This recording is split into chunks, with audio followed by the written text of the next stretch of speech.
part of Double P Media, doublepmedia.com. Hey, this podcast is going to spoil events in the first 5 episodes of Season 1 of The Crown on Netflix. What do you mean you haven't seen it yet? Get on it, and consider this your warning. It's Double M. Clearly, you all didn't listen to my podcasts. It's Bubba. Yeah. Hey, Matt, we listened. We just didn't agree. It's Holly. Well, first, I think it's funny that you're talking about how women-centric this episode is, and yay, women, but then you insisted on going first, but it's cool. Okay. It's Podcast Lilibet. Double P podcast. Double P. What I like to call Double P. What I like to call Double P podcast. Prince Philip demanded this wedding be on video, and yet for this, you got no video. Way to piss off the recently deceased, Matt. Welcome to Podcast Lilibet. It's a podcast dedicated to all things The Crown on Netflix and a proud part of the Double P podcast family. Today, we're going to be talking about the first 5 episodes of Season 1 of The Crown. We're going to start with an overview of some fun facts about the show. We're going to rate the 5 episodes that we watched. And then we're going to look at some historical events depicted in this episode, the people involved in these episodes, and then finally, #finally, we're going to dig in on the episode stories themselves. We'll play a couple of goofy games along the way because we know that one of our co-hosts loves goofy games. And as an added bonus, we'll look at some of the music in the series for these 5 episodes as well. But before we get to all of that, you might want to know who the heck we are. Again, we're part of the Double P family of podcasts, and I am one of your hosts. You can call me Quadruple M. Quadruple M? That stands for Mediocre Moderator Matt Murdock. But I'm going to be joined by 2 co-hosts who have great sensibilities about them in regards to television. And first up, this is someone who is always the smarter half of the other Double P podcast that I do called The Dust, which covers BBC's HBO production of His Dark Materials. And she, by the way, has been fired from more Double P podcast episodes than I have. That's pretty tough to do. But why has she been fired? Because she's never afraid to scold me with as much icy precision as Queen Mary scolds Edward. And that's why I fire her every single episode. It's also why everyone else adores her. She's the Countess of Candor, that's a double C, the Duchess of Directness, the Princess of Principles, and the Queen of all lovable creatures, great and small. It's not weird that her Twitter handle is at Huntpants. It's instead Holly. Holly, welcome back to my barrage. Wow, I'm going to need you to write down all of those titles for me because I can't keep track of them like most of the titles that all of the characters have in the show. Holly, you know what, though? We've got to be on our best behavior because the boss is actually here. Oh, crap. He's going to be the other host for this podcast, and he is the founder of the incredible, skyrocketing Double P Media, producing such hits as this one, which is likely to be your 53rd favorite Crown podcast out of 3 active podcasts. But he likes to cause trouble sometimes. Mostly he just makes you laugh. He's kind of like the Duke of Edinburgh on steroids, and that's why we call him the Count of Comedy, the Duke of Divisiveness, the Prince of Practicality, and definitely the King of Kooky. You can find him on Twitter at Fit and Trim. Wait a minute, Holly, how do you spell that? FITTENTRIM. That's right. It's the Podfather. It's Bubba. Bubba, welcome back to your own podcasting network. He's a jolly good old friend. Let me finish my evening tea. This podcast reminds me of a crumpet. It's both filling and delicious as we dive into every morsel that the Crown has given us over the first 5 episodes of Season 1. Wow, you sound like you're enthused to do this. But folks, don't forget, no matter what we say in this podcast, we always want to know what you think. It's very important that we hear from you, the listener. So we want you to reach out to the Double P podcasts by following and interacting with at the word double, the letters PHQ. PHQ stands for Podcast Headquarters.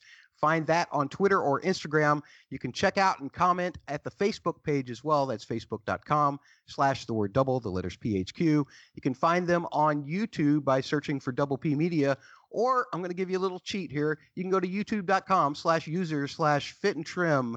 Wait a minute, Holly, how do you spell that again? FITTENTRIM. All right. And you can follow the Twitter for this particular podcast at Lilibet Pod on Twitter, but that stands for Podcast Lilibet. And I suppose what we should do to start off with this is just kind of give us a look at how we're perceiving this series right now in a time where there's had the Harry and Meghan interview with Oprah at a time when Prince Philip has passed on. I was wondering if either of you could address for me if, let's say first, the Harry and Meghan interview changed anything in the way that you perceived this particular show. Not really, because I feel like watching the show made those events entirely predictable because of David's storyline. He abdicated the throne in the name of love, and I think Harry kind of did a similar thing. He chose his wife over his family, and similar consequences have occurred, so we're not surprised at all. The one thing that I will say is at least Harry and Meghan seem to have completely cut themselves off from the crown or accepted the result of that, other than the family ties themselves. Whereas for me, Edward/David, he kind of wanted all of the benefits, but he didn't want any of the work, is the way I kind of perceived Edward. Bubba, how about you? Anything about the interview of this, Harry and Meghan, changed your view on watching this series, or even the fact that Prince Philip recently left us?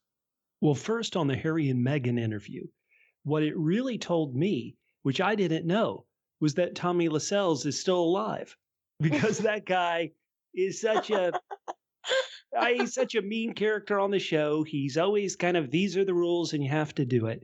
And I feel bad for Harry and Meghan, but I also feel that they got married after this show had been made. They should have really known what was coming. So hopefully they can find some way back into the family. All families are tough. And then following The Crown, I've watched the first 2 seasons of the show. Prince Philip, as a TV character, he's fascinating, but he also comes across as slightly petulant. And so I hope that doesn't color the way I think about the late Prince. In his passing, just this past weekend from our recording time was his state funeral. And this was a man who lived a rich life of 99 years. Certainly some of his beliefs might be from back when he was in his prime and may not meet with today's standards, but it's still sad anytime a family member is lost. And so in reality, my heart goes out to the Queen, her son, and her daughters, and hopefully they're doing okay in this time. I agree. As for my own personal feelings, nothing really changed much for me either. I didn't get anything out of the Harry and Meghan interview that I didn't kind of already expect, as sad as that is to say. And of course, I mourn the loss for the family in regards to Prince Philip.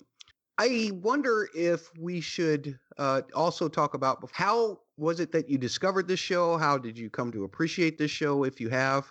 Well, I started watching the show. I came across it like everybody comes across things on Netflix. It's just there. And then you're like, oh, let's look at this and see if it's good. But it was New Year's Eve in 2016. And I had heard good things about the show already. And I don't really do anything on New Year's Eve. So I stayed in and I watched it. And I think I couldn't stop once I started. And now that is my New Year's Eve tradition. And this past year, it was very difficult to have to wait, but I really wanted to. I wanted to wait, and we had his Dark Materials and stuff going on, Matt, so I didn't want to distract myself too much. But yeah, that's how I started watching the show on New Year's Eve tradition. Bubba, how bingeable do you find this show?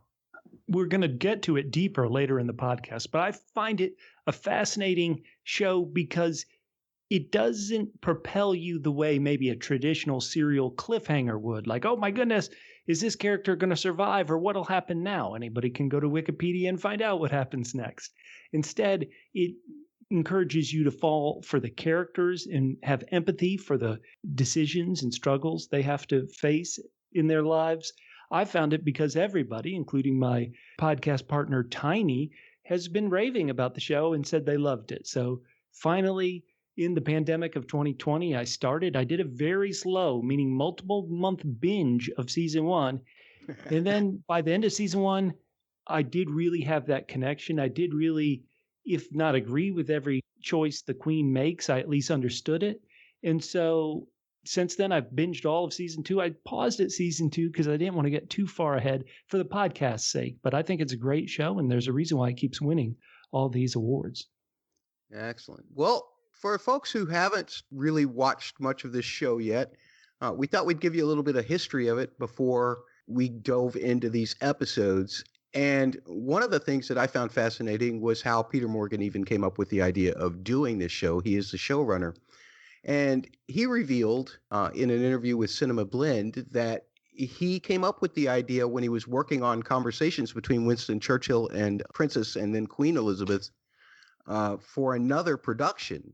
And he thought that he could turn that into a movie. And after working with the idea, then he realized it was a story that couldn't be told in a single movie. And he wanted to do a whole kind of bio series about it.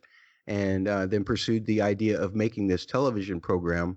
Also, extensive research went into this, making sure that they tried to get as close to truth as they could. There are several great documentaries out now, too, that you can find on Netflix, which we'll talk about a little bit later, which dive even deeper and look into official documents. But a lot of his staff did a lot of work in terms of trying to get this right. They consulted with the historians. They made use of the British Library. They studied newsreels. They pored over newspapers, clippings, and read countless contemporary and respective biographies, novels, and nonfiction. This all according to Time magazine from 2016 when the series first came out. There's some interesting factoids that you might find were actually true, that Winston Churchill did, in fact, get briefed by his secretary while taking a bath. That happened quite often. Queen Elizabeth did learn of her father's death while she was actually composing a letter to him from Africa. King George did have a serious operation in the palace underneath the chandeliers. Bubba, you put hashtag yuck here, I suppose? Yes, that will, in the second episode where he's having those surgeries in the palace, I just kept thinking, this is a terrible idea. Ugh, not good. How do you sterilize that whole entire room and all those chandeliers? You absolutely don't. that was kind of course you don't. The peasants do. Peasants. Oh. Get it. The commoners do. You are Prince Philip on steroids, Bubba. Someone who worked for the Crown also gave actors tips on details. People who actually worked within Buckingham Palace, as far as details, like mannerisms and posture and things like that. Well, Matt, can I ask you and Holly and our listeners a question? Since this was originally as an idea for a movie, let's just get to that right up front. Do you believe that the first season, let's just leave it to there, even though we're only going to spoil these first 5 episodes, do you believe the first season could have been a movie? Would it have been better as a movie? What do you think? I will answer my own question first. I don't think so. I think the context and really kind of the depth of the story did require more than 2 hours. It might have been a good movie, but maybe a bit like The King's Speech, it might have left me wanting. Where this, once again, the first season, even though we're really only talking about the first 5 episodes, I found enriching and enlightening. And so I'm glad it was a series. I tend to think everything is better as a TV series now because I like the time we get to spend developing characters, and which you don't really get in movies so much. So yeah, I'm with you on the TV series. It's better. I think that actually for me, my investment with the characters was pretty instantaneous, which is a very successful movie-like thing to do. But Bubba, in the respect of wanting more and needing those details filled in and seeing the progression that this season 1 took overall, and of course these first 5 episodes, which goes up through the Queen, her coronation, I felt like the pacing is so good for a television series. I would hate to see what would have to be cut for a movie. Well, listeners, let us know your thoughts. Once again, write to us, reach to us out on social media. If you're watching YouTube, like the video, subscribe, leave us a comment below, or once again, tweet at us at LilibetPod on Twitter. Tell us, are you glad this is a series? Do you think it would have worked as a movie? We want this to be a journey with you, so let us know. Yeah, absolutely. And be sure to tweet at the word double, the letters PHQ on Twitter as well, because Bubba will be always interested to know what is going on with anything that's going on in his feeds. Something else that we're going to want to have you chime in with us as we go along is how you would rate these episode blocks as we review them as well. And we're going to do ours on a scale of 1 to 10, as we always do on the Double P, and probably add some type of double euphemism to them as well. Let's start with you, Holly, on these first 5 episodes. How would you rate them on a scale of 1 to 10? 9.5 out of 10, double R's. Royal regrets. Oh. Yeah, I think these are all very strong episodes that actually get better as they go along. The casting is great. It's shot beautifully. And of course, the score, like Matt will tell us all about later. Yes, I love the score on this one too. Bubba, tell us what you thought about these 5 episodes and how would you rate them? Well, I've already mentioned the first whole season for a bit in this podcast, and I'll be honest, I didn't completely buy in until the very last episode of season 1. So for these first 5 episodes, I'm going to only give them 7, what I like to call double S's out of 10. Double S's? Squire surgeries. That's when you're doing a surgery on the squire in his chamber. I mean, yuck, that I'm still blown away that this is a real life thing that happened. This is incredible. So only 7 out of 10, meaning I thought it was good, but I didn't fall in love with it until later in the first season. So I have room to grow as we go through these episodes. What about you, Matt? What did you give it? Well, Bubba, as you know, I can't really rate anything lower than a 7. It seems to be my thing here with Double P, that nothing I do rates lower than a 7. Okay. And so these first 5 episodes, as I mentioned before, my investment was almost instantaneous with this series, especially with, I think it was the portrayal of George that really brought me in and made me see, and Mary as well, George's mother, that really brought me into this and made me see what a huge amount of difficulty it must be for somebody to take on this position. So these first 5 episodes, I love the trajectory of it. Gregson Williams' score was really good. Everybody, I loved Lithgow in it. I loved Foy in it. I loved Smith in it, especially Jared Harris as George. In fact, Bubba, I know that you like The Expanse. I wouldn't even have watched The Expanse if I hadn't seen The Crown first and had to know who this actor was and just randomly went to his IMDb page and saw that he was in a couple of episodes in The Expanse. And I thought, wow, if this guy wants to be in The Expanse, then maybe I should watch it. And I'm a changed fan for that one because it's just as good. But I'm going to give this one, again, can't rate lower than a 7. I'm going to give this a 9.9 out of 10, what I like to call double S's. Wait, double S's? Sobbing scenes. After the first 2 episodes, I was destroyed, man. I was absolutely destroyed by the loss of George. And you knew it was coming. It was just, everybody's like, well, when is the queen going to get to be the queen? But I felt like the setup to that was just a great way to gut punch your way into what's got to be a tragic position for anybody. So that's the way I felt about it. 9.9, Matt. You think this show is flawless in these first 5. I love that you're so passionate about it. Well, I am passionate about it because, again, I am not the most intellectual of viewers. I don't pick up on details. My nitpicks are usually very shallow. So my idea of what a good series should be is, do I feel something right in the beginning or right in the middle or right in the end?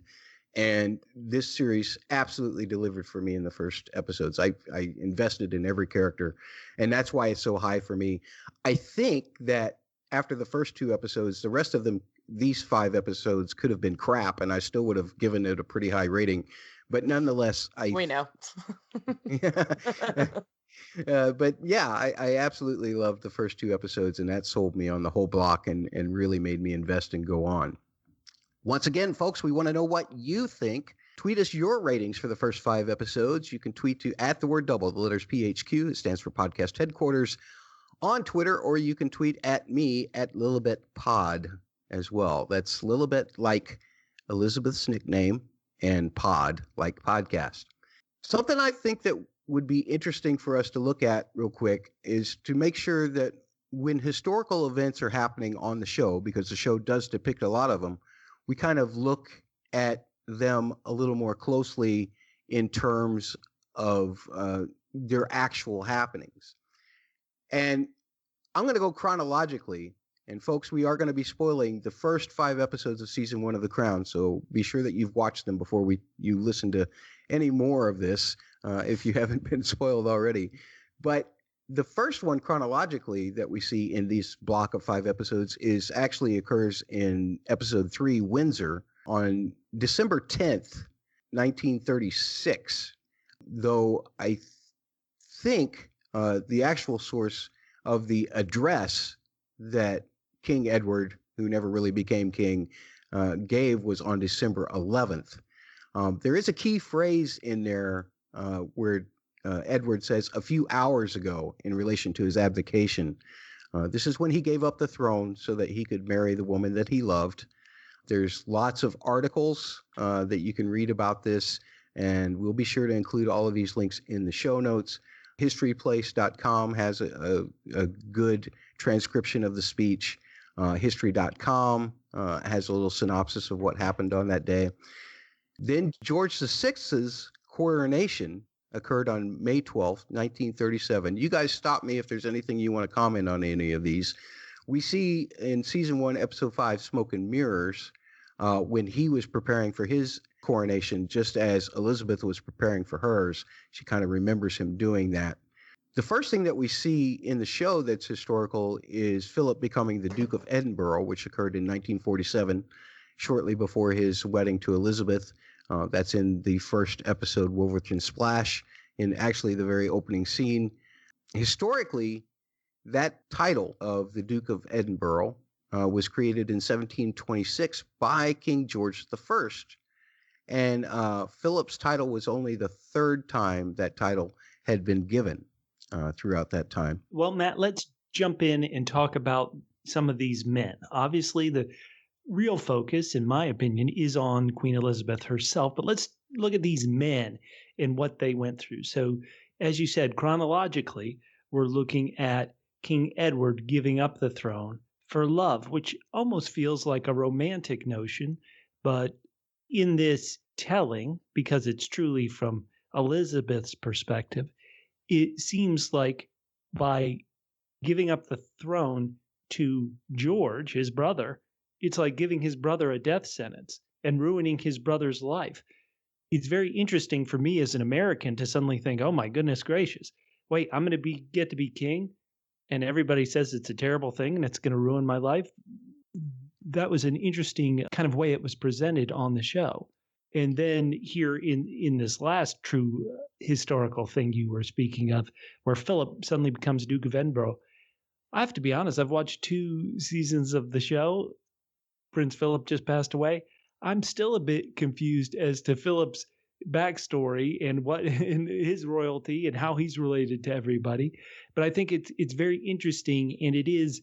I was joking earlier about a character, Tommy Lascelles, on the show, is very much in line with why are things this way? Because they've always been this way, and they have to be this way. It's interesting you're talking about this is the 3rd time that the title of Duke of Edinburgh had been, bestowed upon someone, but it still feels like, well, okay, we did that in the past and it worked. Let's do it again. So it's very interesting to think about these male characters and their relationship to the throne, and then see how our main protagonist, Elizabeth, how she has to deal with it. I think you bring up an interesting point there, because in order to satisfy the image of the monarchy, I feel like this title was given to him specifically just to satisfy that image. If you have a Greek prince, it's just not going to sell with the public at the time. Especially, there's a really good documentary, which again I'll cite a little bit later, but there's a really good documentary called The Royal House of Windsor on Netflix that states that because you had all of these brothers in King George's father, George V, that were basically all ruling in Europe. And then you had World War I.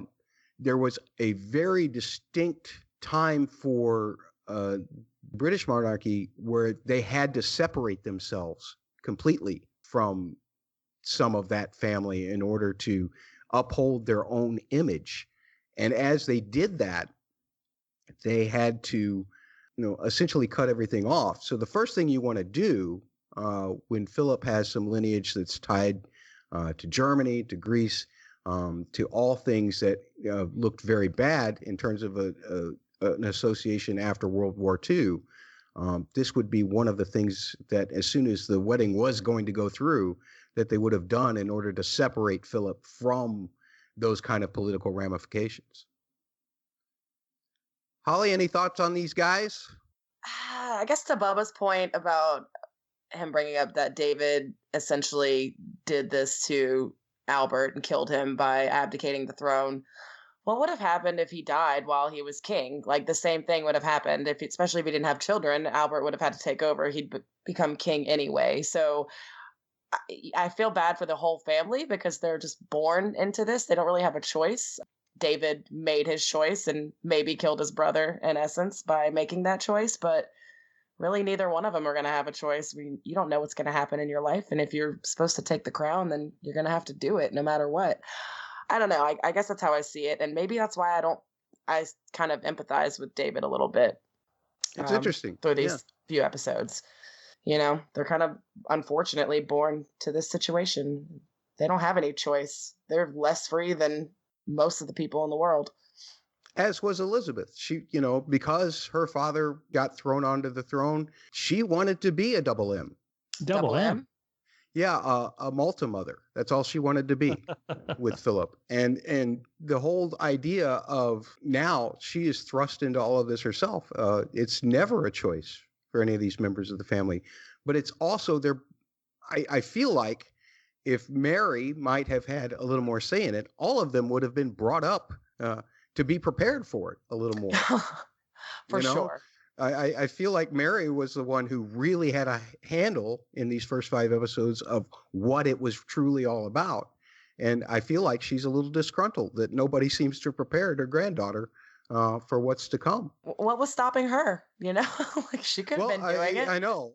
She a little too late with the letter, correct? But it was a good letter. And we'll talk about that in a little bit. Of course, Elizabeth and Philip get married on November 20th, 1947. You have the birth of Charles, November 14th, 1948. And then Princess Anne on August 15th of 1950. That all happens in a very quick montage in the first, like a 5-minute montage. Then while they're in Malta and Philip's about to get, I guess he's going to get an admiralship or he's been promoted and he's going to get a boat. But then King George collapses and he has to have the surgery in Buckingham Palace. That actually occurred on September 23rd, 1951. Winston Churchill, shortly after, you remember that he upstaged Attlee a lot at the royal wedding, or at least they put it that way in the television show. He actually re-wins the prime minister position on the 25th of October, 1951. Of course, in episode 2, we get the death of King George. That happens on February 6th, 1952. We have the burial of King George on February 15th, 1952. All of these things are depicted throughout these 5 episodes. Season 1, episode 3, Windsor is where that occurs. Elizabeth announces her names and stylings on October 2nd of 1952. Remember, that was a big deal with Philip and the Mountbattens and what was going on there. In the 4th episode, Act of God, we have the Great Fog occur. Some people call it the Great Smog of 1952. That was December 5th through 9th, 1952. One thing that I would like to point out about this in terms of its validity as far as the story goes, it was a pretty tragic event. Statistics compiled by medical services have found that the fog killed about 4,000 people, most being either very young children or very old people, and most having pre-existing respiratory conditions. But later data analysis, years later, shows that the death count might have been as many as 10,000 people as a result of all of the smog during that time. Two other quick events that happened in history. The death of Queen Mary of Teck was March 24th, 1953, and her burial was March 31st of 1953. You find that in the Smoke and Mirrors episode, episode 5. And, of course, Queen Elizabeth is coronated on June 2nd, 1953, and that also from the 5th episode, Smoke and Mirrors. Bubba, I don't know if seeing the death of someone or a surgery under chandeliers of someone would be something that you would want to see, but say like the coronation, the royal wedding, would there be any one of these events that you would prefer to see in person if you had the chance, if you could time travel? Oh, I would love to see the wedding. I would say that I am old enough, spoiler alert, to remember being woken up as a kid, to wake up real early in the East Coast of the United States to see Prince Charles marry Princess Diana.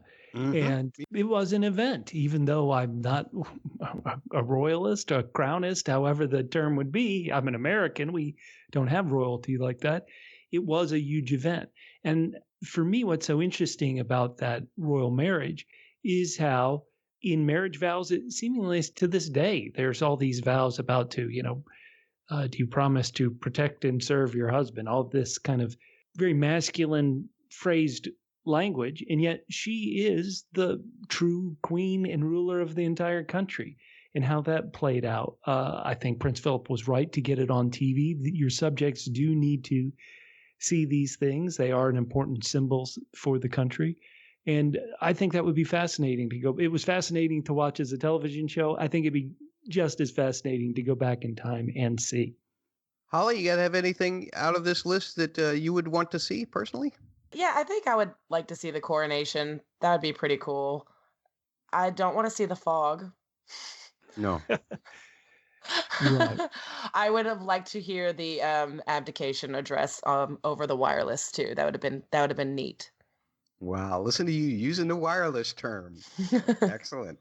So we've looked at some of the historical events. How about not all of the characters of the Crown, but primarily the ones that we meet in these 5 episodes?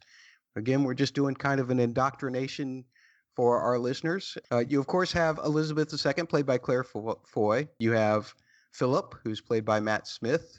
Do you have a comment about that? Philip sucks. Yeah. I call him a petulant character, but do you want to go further on the suckitude of Philip?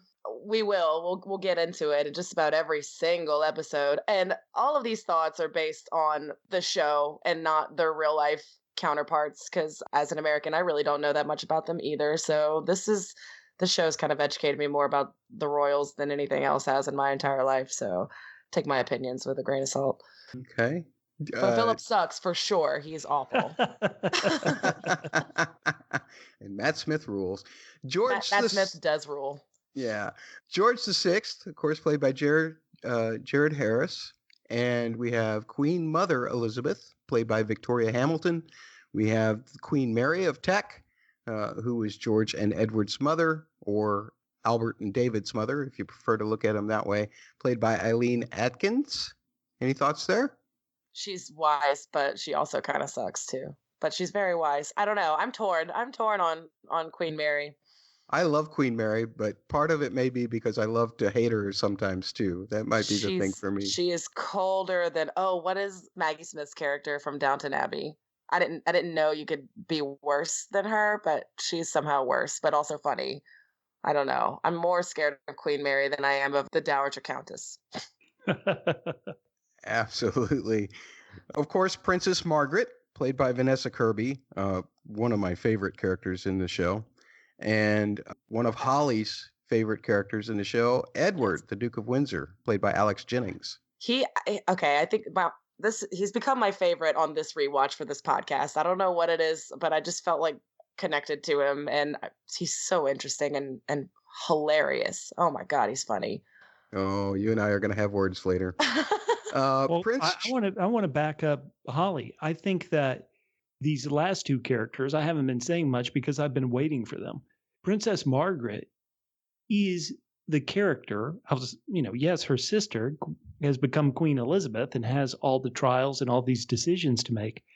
But Princess Margaret, I think, is a fascinating character in the situation she finds herself in. And while he is not presented as a especially noble character, or he's presented, I should say, as a very flawed character, I do think Edward, the Duke of Windsor, is fascinating. And every time he shows up in these episodes, I get more interested in what's going to happen. He steals the scenes for me. Yeah. Everyone, man, I love watching him. And then for Margaret, her episodes, especially in later seasons, they are usually up there in my favorite episodes of the whole season. I agree. Yeah, they're great. Excellent. And finally, we have the kids in these episodes. Prince Charles is played by Billy Jenkins, and Princess Anne played by Lila Brett Rye, which they don't get much in the way of lines or anything, but boy, they're cute kids. Then in the government, of course, you have Winston Churchill, played by John Lithgow.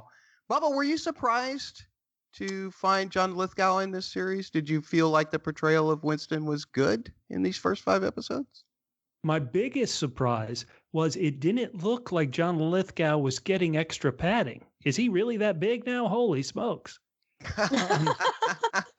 No, he's not, because he was in Perry Mason this last year, and he was quite slim. So I think it was extra padding added. Extra padding for sure. I thought he was all right. I couldn't tell if his, Winston Churchill is known to so many people, even this late in history, his mannerisms, his look, his voice. And so I'm not sure there's an easy way to be a perfect Winston Churchill. So I was very aware, I guess is what I'm trying to say, every time he was on screen of, oh, that's John Lithgow. What did you think, Holly? I was surprised that they chose an American actor for such a huge role. And I was just wondering. Well, huge role. He had all that batting. Yeah. Yeah. But I couldn't think of anybody else who could play him. But I was really surprised that they did choose an American actor and someone so well known for that role. I was wondering what y'all's take was as well. So Matt, what do you think? I was absolutely surprised. I'm like, what is he doing there when I first saw it? And then at the church, I was just like, oh my gosh, I could just totally see Winston Churchill doing something like that to show up the current Prime Minister Attlee. The whole thing holding the boy back and asking him, is everybody in yet? And instantly I was drawn in. I was like, oh yeah, this is Winston Churchill. Lithgow's got it. No problem. Absolutely. Somebody who I hate in this series is the Foreign Secretary. Nothing against the actor, Jeremy Northam. He does a great job playing a sleazeball. But Anthony Eden is a slime ball, and Jeremy Northam does a great job playing him. Any thoughts about him?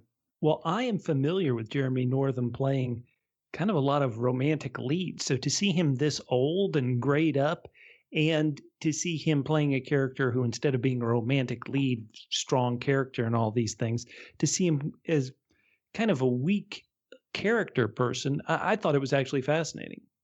Cool. Venetia Scott, played by Kate Phillips, is not a real person. She's one of the few real people that you do see. She was the one who was Winston Churchill's secretary. After seeing him in the tub, she's like, just send me back out in the fog.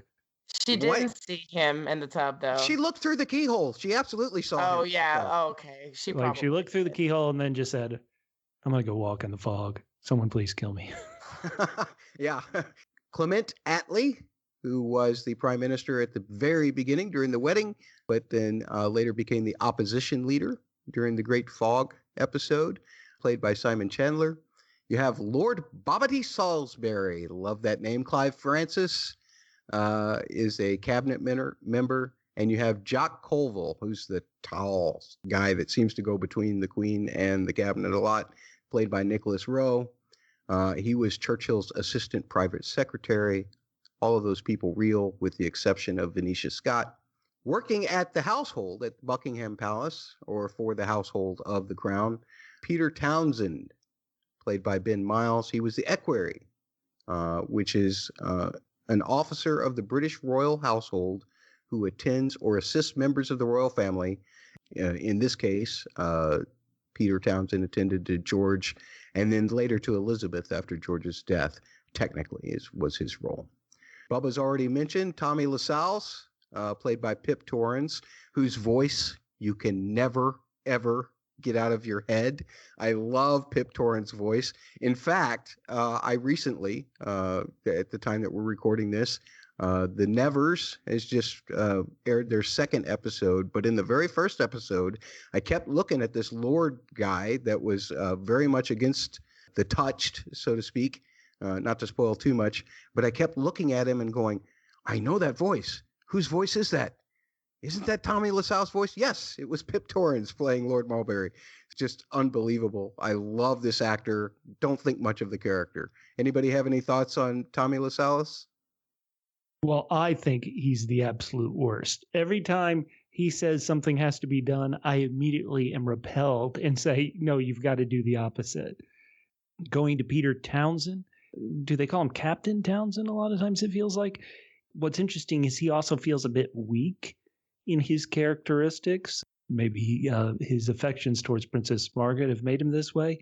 But really what makes, back to Tommy Lascelles, what really makes him interesting is the contrasting him and his kind of hard, rigid, no bending policies and really kind of backward looking policies in my view. And it feels like even in the show's view is contrasting him with the character, and you may have to pronounce it for me, Martin Charteris?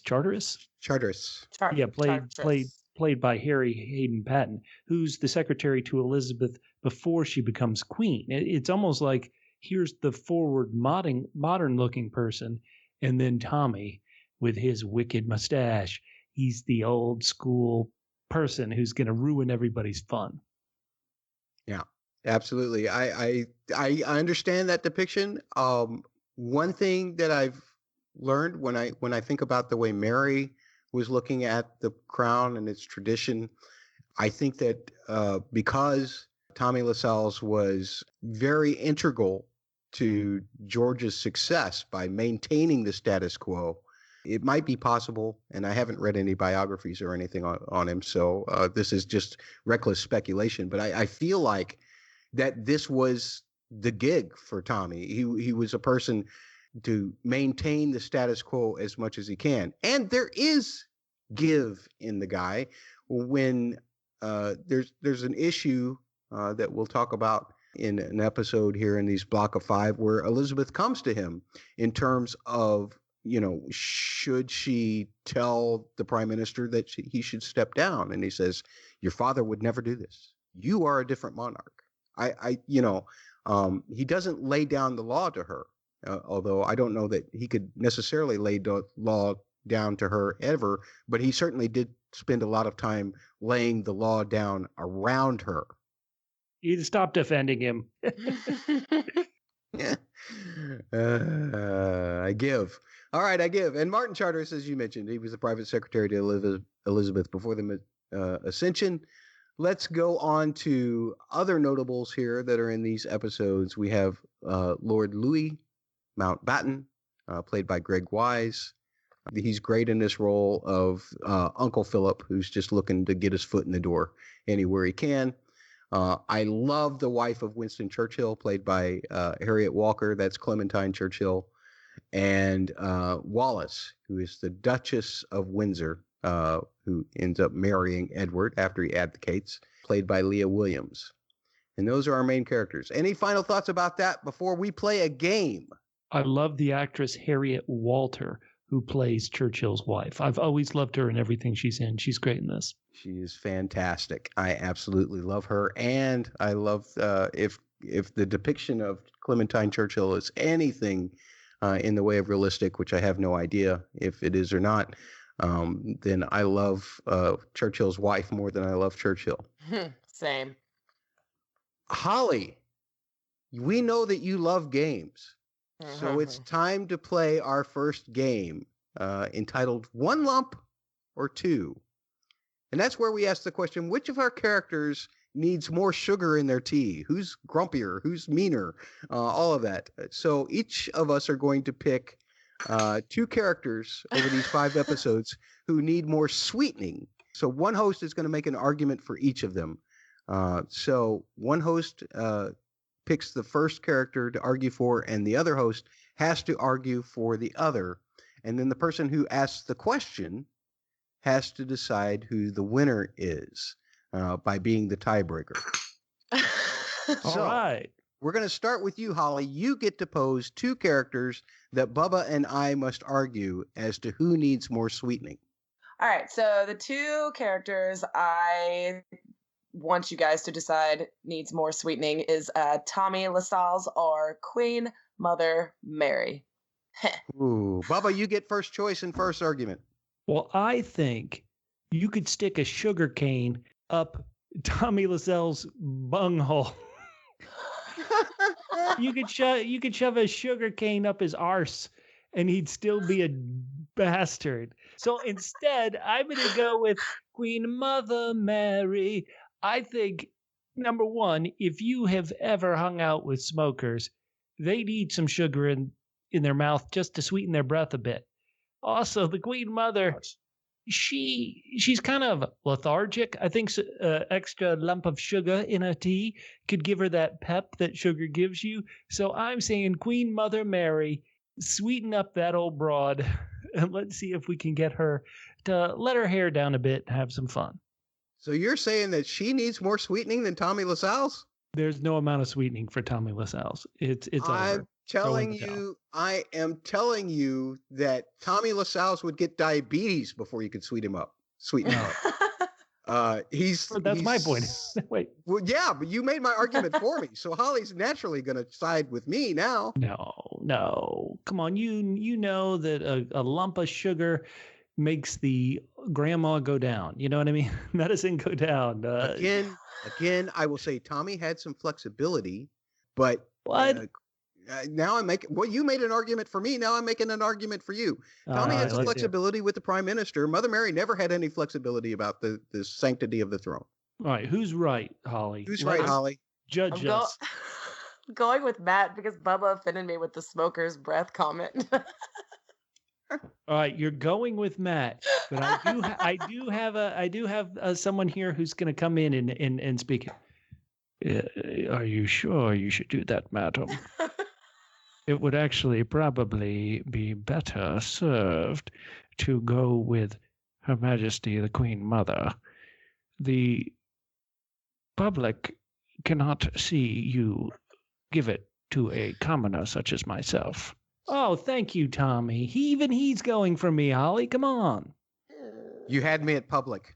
All right, Bubba, you get to pick 2 characters that Holly and I now have to argue. Okay, well, I think these 2 are they're so sweet on each other. I think it'll be interesting to see who you guys think needs a bit more sugar. Now, Princess Margaret, she's a sweet little minx, a little tart. But does she need some extra sugar in her crumpet? Or is it her secret squeeze? That's right. Is it Group Captain Peter Townsend, who really likes her, but has to keep a stiff upper lip around her relatives? Who needs that second lump of sugar? The princess or the group captain? Why don't you go first this time, Holly? Who needs that sugar? This is tough. I'm going to go with, it's Group Captain Townsend. I'm going to go with him. He needs a little bit more sweetening. He's clearly not happy in his marriage, and then he has to hide his true feelings for Margaret around the family, and Margaret just gets to live lavishly every day. So that's my vote. That's a good argument, but you're completely wrong. And here's why. Margaret is very much a whiner. My father died. They're going to take you away now. Her concern isn't even about her father dying. It's about the fact that they're going to take him away because her father died. That needs some sweetening. I understand that argument, Matt, but her dad's dead. What do you want? What do you want her to do? Oh no! Well, I want her to not think about losing Peter Townsend. I want her to think about losing her father. Peter Townsend's alive. Dad's dead, dude. I'm going with Holly. Captain Peter Townsend. She's right, if only because that way you lose, man. I must lose. I must lose. Here's the thing. I've got to pick two characters now, and I'm going to pit you two against one another, which gives me the final supremacy of this game because I get the last word. Okay. Anthony Eden, who just can't live up to the expectations placed on him by Winston Churchill, or Winston Churchill himself, who doesn't want the crown to do anything without government consent. Holly, you go first. Okay, I'm gonna go with Churchill. I think he needs more sweetening. He's just so cranky, and everybody's dying of fog, and here he is worried about Phillips flying. He needs to sweeten his priorities for sure. That is completely wrong. Look at Winston Churchill. If you looked in his tea and if you took his saucer and looked in it, it'd need more tea. That guy's got high glucose, is what I'm saying. Less sugar for the old bulldog and more for Anthony Eden. Anthony Eden, you know what? He gets a little sugar in that mustache of his. He's going, and so that might make him have more of a personality. So I'm saying sweeten up Eden. He's the future. Churchill is the past. It's morning in Great Britain. All right, Bubba. Here's the thing. You make an excellent argument against Winston Churchill. I do. But because I must have you lose 2 out of 3 games in this segment, I am going to go with Holly. Yay. Well, who cares what we think? Let's go to the viewers. Viewers, do you think I should lose 2 out of 3? Listeners, put it on the poll. Should Bubba lose 2 out of 3 of anything? Write to us at Lilibet Pod on Twitter. Tell us who you think needs an extra lump of sugar in their afternoon tea. We'll be putting them on these polls for you on the Twitter at Lilibet Pod on the Twitter, and they'll be retweeted by our boss, hopefully, at the Double P Media. That's at the word double, the letters PHQ on Twitter. Guys, I'm not done playing games. I just love games. And this is why I have to torture Holly just a little bit longer, because I know how much she loves these games. It's time to play, since we've been talking about these characters, God Save the Character. This is a game, Bubba, that you and I played over a couple of different podcasts, specifically for Babylon Berlin, where you have a set amount of money, in this case 15 pounds, and you must save 5 characters out of a group, which are all assigned different amounts. You have to save 5 exactly. You cannot save more or less. You have to spend all 15 pounds. And therefore, out of the 5-pound row, you would have Elizabeth, Margaret, Mary, Elizabeth's mother, Queen Mother Elizabeth, or King George. In the 3-pound level, you would have Winston, Philip, Charles, Anne, or Peter. And in the 1-pound level, Tommy, Martin, Clementine, Churchill, Edward, the abdicating king, and Anthony Eden. Who wants to go first? So we're saving these characters with 15 pounds, and we got to save 5 characters as we can. So what I like to say is, after 5 episodes, all these people are rich. I want to keep my 15 pounds and say to hell with them. I don't want to save any of them. There's a part of me, though, because I mentioned that I think Princess Margaret is one of the most fascinating characters there is. And Vanessa Kirby does an incredible job portraying her. So there's a part of me that says I'd use 5 pounds to save Princess Margaret, then save the other 10 pounds because she likes a rich lifestyle. She'd take that from me the rest of the way. But because that's not part of the rules, darn it, I'm instead then also going to save her sister, Queen Elizabeth. Claire Foy is also doing an incredible job with a much more reserved character, which might be hard to portray, might be more difficult as an actor to portray a character who's so reserved and not displaying their emotions so much. So I'll save the 2 of them. That leaves me with 5 pounds. And in that 5 pounds, I've got to save 3 more characters. So what I'll do from the 3-pound Rowe. I'll save Princess Anne, who barely appears in these episodes, but everybody in real life loves Princess Anne, so I'll get a good one there. And then I have £2 left, and I can save 2 characters from the $1 level. So obviously, I'll save Clementine Churchill. I was talking about how much I liked her as a character. And finally, I think I'm going to save good old, even though I can never pronounce his last name, Martin Charteris, if only because he seems forward-looking in this series set back in the 50s. So I like him. So those are the 5 characters I saved. The Queen herself, I saved the Queen, and God saved the character, Princess Margaret, Princess Anne, Martin, and Clementine. That's me. What do you guys think? All right. Holly, do you want to go or shall I go? I'll go. I'm going to save George and Margaret from the £5 tier. And then I'm going to save Anne from the £3 tier. And then from the £1 tier, I'm going to save Martin and my boy Edward. Right on. Very good. I have a great amount of disdain for the male side of the line of the crown. So I'm going all females here, with the exception of a secretary. I'm going to go, I'm going to save Queen Elizabeth, and I'm going to save Margaret, just like Bubba.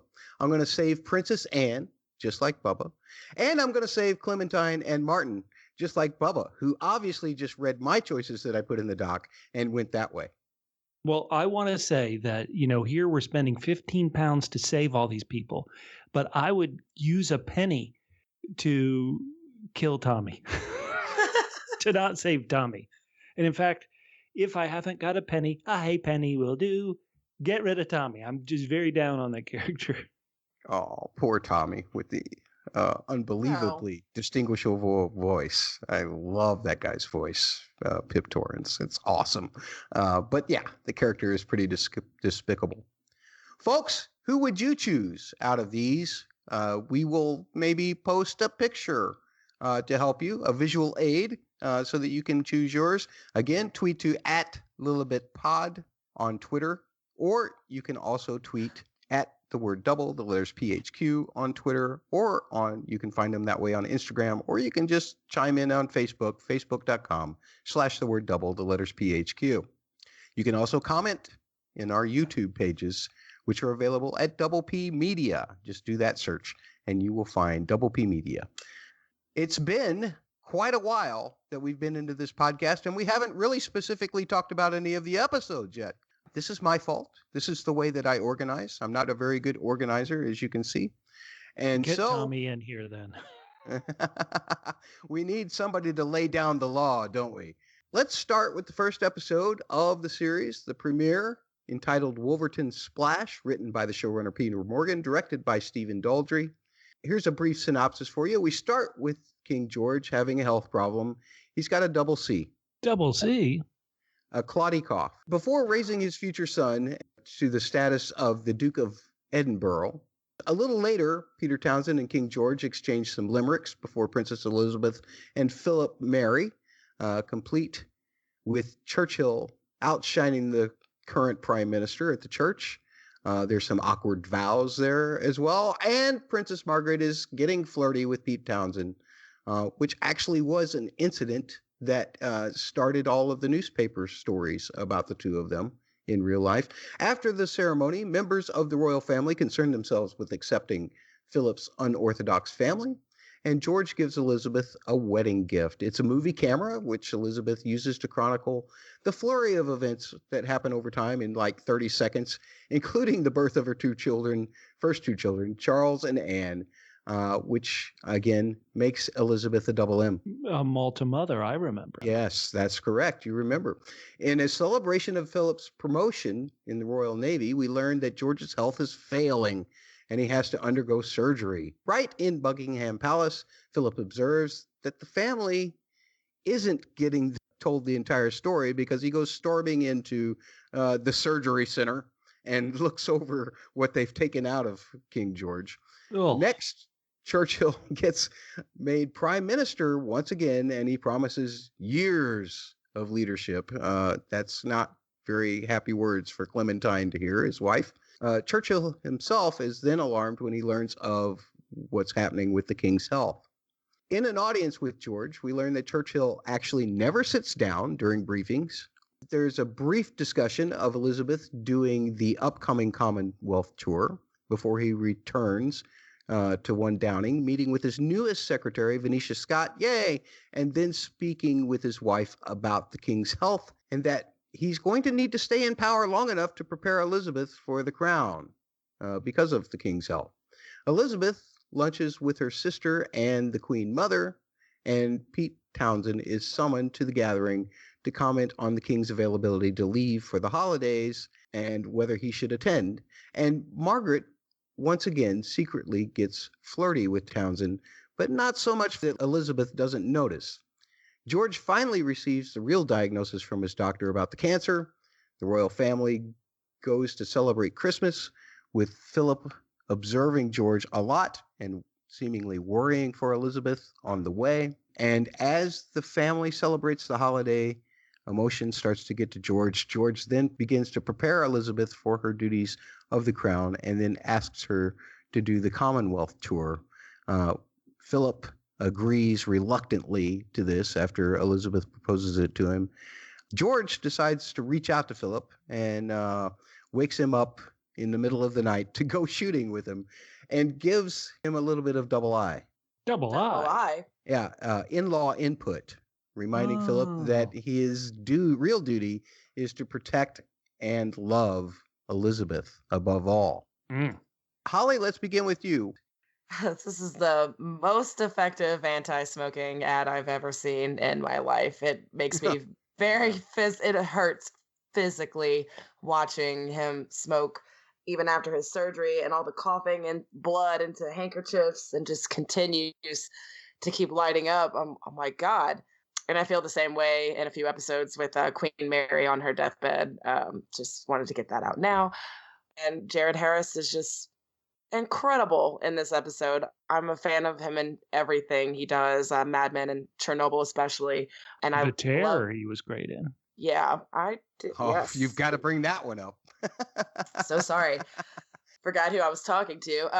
I especially love all the scenes of him just being a father, something we don't really get to see Liz do in later episodes or seasons. But he really does seem to embrace his time with his children, and it's super sweet. And that Christmas scene with the carolers and that little girl and gives him the crown. It's just so precious. I love that. And then here we go. Here comes the Philip hate. I think they set him up as toxic from the jump. He's just a smug bastard, and for some reason Elizabeth just eats it up. She loves it. It's gross to me though. And the whole obey line and their vows just made me feel really icky, and that it was her idea, and maybe it was. I don't know. It just doesn't seem healthy from my modern day woman perspective. So it's gross.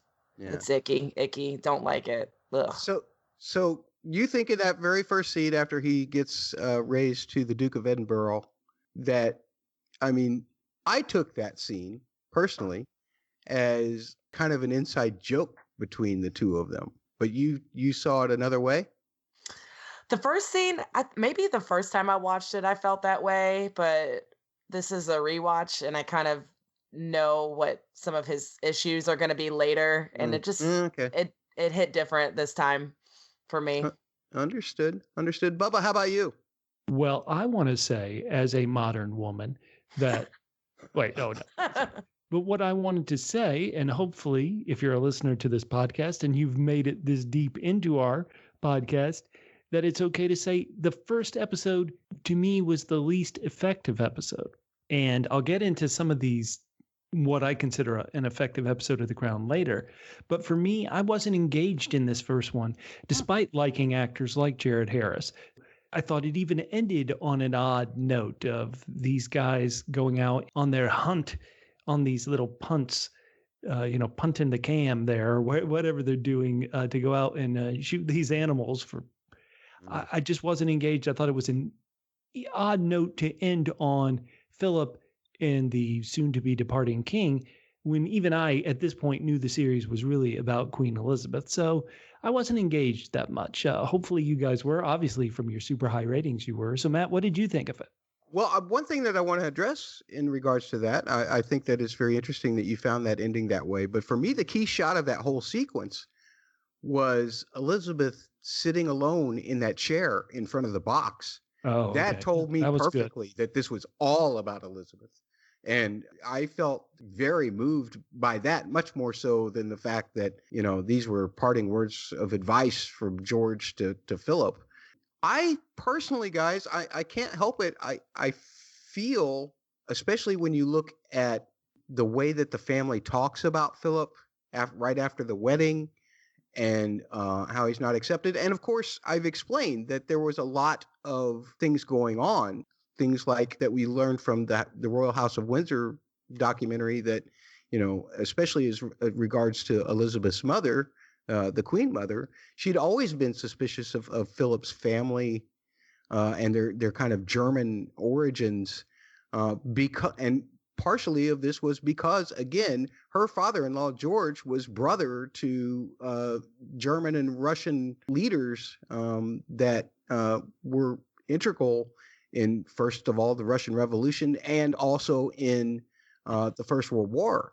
And so there was a real need to separate themselves from any of these German origins, and especially in the wake of World War II. But I always felt like Philip was never really given a fair shake, and he went into the fight knowing that, which made him a little more spicy than he probably had to be. It doesn't excuse a lot of his insensitivities. It doesn't excuse a lot of the things that Philip does throughout the course of this series. Nonetheless, it still made me feel like the royal family, again, had to live up to an image, and they didn't feel like he fit that image. And so when George says, do you know what your main duty is to her? And he's kind of like, I think so. And he tells him what that duty is. I see Philip fulfilling that until he feels at the point with a lot of things later on in these first 5 episodes that he gets crossed on. And that's not to say that he was in the right. It's just to say that I feel like some of his lashing out is understandable, and some of his position of, trying to box his way out of a corner from the very beginning is understandable. Matt, I would jump in and say that Holly, comes down real harsh, and I've called him as a television character petulant.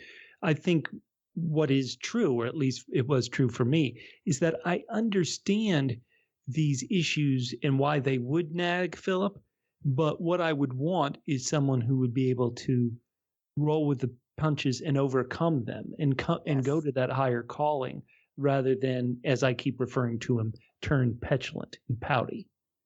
I agree. And then, to be fair to the Queen Mother, who was suspicious of Philip, I think she has a little bit of reason, maybe not Philip exactly, but look at his Uncle Dickie in just a few episodes and what they're trying to accomplish with I'm sorry if I'm jumping ahead, but with the name change, I mean, that is all suspicious. And it does seem like maybe Dickie had all of this planned from the jump, maybe setting them up together in order for this to happen. So I kind of understand where the Queen Mother's suspicions are coming from. Understood. There's something interesting in this episode in terms of that kind of fit that George has when the one guy's trying to get his tie on, and then Pete Townsend has to come in and get it. In Love and Duty, which is season 1, episode 2 of the Royal House of Windsor documentary, Tommy Lascelles, in his personal diary, would call these angry fits, he would call them Nashvilles. Hey, that's the last place I saw both of you in person. That's crazy. What do you know? And in terms of, Elizabeth learning things about the crown, again, due to the Love and Duty episode of the Royal House of Windsor documentary series, Elizabeth actually began getting tutelage in 1947, before she was married to Philip, when the whole family took a royal tour to South Africa at that time. And actually, the speech that she makes on her 21st birthday, you'll get in season 4, episode 8 of The Crown. So be looking for that, which was showing her preparation. When she made her 21st birthday, she made an appeal to on the BBC about her place in the royalty at that time, it's a wonderful speech. It's a beautiful speech. Can't wait till you get to it, Bubba. Anyway, let's move on to the next episode, unless there's any other thoughts here. No, let's go. Hyde Park Corner is the second episode, and it's written again by Peter Morgan, directed by Stephen Daldry. The princess and Philip go commonwealthing, but they start with a safari vacay. And Churchill gets the floor wet, probably in more ways than one, much to the chagrin of his secretary Venetia and probably the cabinet as well. Tommy catches a glimpse of Margaret and Peter being a little bit of flirty, and you know that that's not going to make Tommy very happy. Foreign Secretary Eden implores George, whose health is failing, to take action regarding Churchill as a friend. And George instead gives Eden a lesson about friendship and the separation between man, the government, and the crown. And Elizabeth and Philip have some adventures of elephant proportions at Treetop. Elizabeth is using her father's wedding gift, the movie camera, to capture all of it. She tells Philip that she's going to write Dad and tell him, you know, if he's feeling better, we want to go back home to Malta. And he's not getting better. He spends his last day with Margaret, driving him to his final hunt. And that night they sing a song or two together. Before he goes to bed, he watches his daughter's beginning of her holiday before they go on the Commonwealth tour, and then leaves the world in his sleep. Winston gets the news from Tommy, Lascelles, and calls the code, and that's what the episode is titled, Hyde Park Corner. And they try to hold off the press until they can track down Elizabeth to tell her. Elizabeth learns of the news of the loss of her father from Philip, who had learned it from Martin. And as the press are watching, she has to kind of walk off and be out of camera range as best she can. Peter and Margaret have a double E. Double E. Double E. They have an equestrian encounter as she realizes that she might not only have lost her father, but might lose Peter as well. Elizabeth chooses the regnal name of Elizabeth and finds out on the ride home that the loss of her father also means that she will lose the use of her favorite private secretary, Martin. Winston gets a warning from Clementine about Edam gossip coming around, and Eden, in the meantime, presides over a cabinet meeting while Churchill prepares his speech regarding the king, and he takes full advantage of that. Tommy calls Peter into the office, and they have a discussion about Peter's future since George is now passed. The tensions are mounting there, and the family continues to mourn George at Sandringham House as Elizabeth is returning via plane from Africa. She gets this sobering piece of advice in letter form from her grandmother Mary, and while his cabinet expects him to fall on his face, Churchill once again rises from the ashes as a remembrance speech that a good king deserves. I really liked Winston's speech. You can get transcripts of that if you just look for it, and it's a beautiful speech. And if there's one thing that Winston Churchill could do, not unlike Franklin Delano Roosevelt, he was a very good speech maker. And I thought Lithgow did that very good. In fact, if you listen to the original recording from the radio, you can find sources for that. The pauses, the inflections are almost exactly the same. And I don't know if he was coached to do that or if he just did the research himself, but that was pretty amazing. And just the death of George just destroyed me, especially Margaret. While, going to Peter, I don't know if I agreed with that so much, but her reaction to seeing her father, Vanessa just knocked that out of the park for me. I was destroyed. I was destroyed as that family was by all of this. So those are my thoughts about it. How about you, Holly? Oh God. Yeah, I'm reading my notes, and I am really, really harsh. So I'll just say Philip is incredibly insensitive when they arrive in Nairobi, and that exchange with the tribesmen there, it again, just super, super cringy. It was cringy the first time I watched it, and even after the events of, last year and current events now, it's even worse watching it. He was definitely very culturally insensitive. Oh my gosh. That is the very nicest way possible you could put it. The reason why I won't go a step further, and especially in relation to at least as far as this television show goes, and there's nothing to say that anything like this ever happened. So again, it's reckless speculation. I think the spirit of what Philip was, you've portrayed accurately. but the way he takes care with the kids and the car and all of that while they're in It Kenya. seemed to take some warming up. Yes, that was a sweet moment. I'll give him that. But for every like kind of sweet step forward he has like 3 steps back.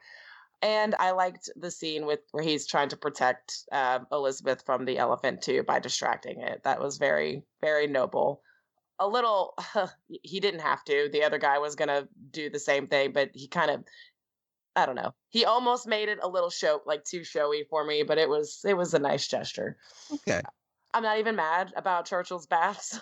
He could have. He had a really nice setup in there with the tray, his paper, his drink, his cigar. I was taking notes for my future baths. Venetia is working so hard for this guy, and she's coming to admire and respect him, and he ruins her dress. Yeah, How I know. insensitive of that guy. I mean that's a misstep there. But I mean, it could have been worse. He could have Harvey Weinstein and had her like in the bathroom with him.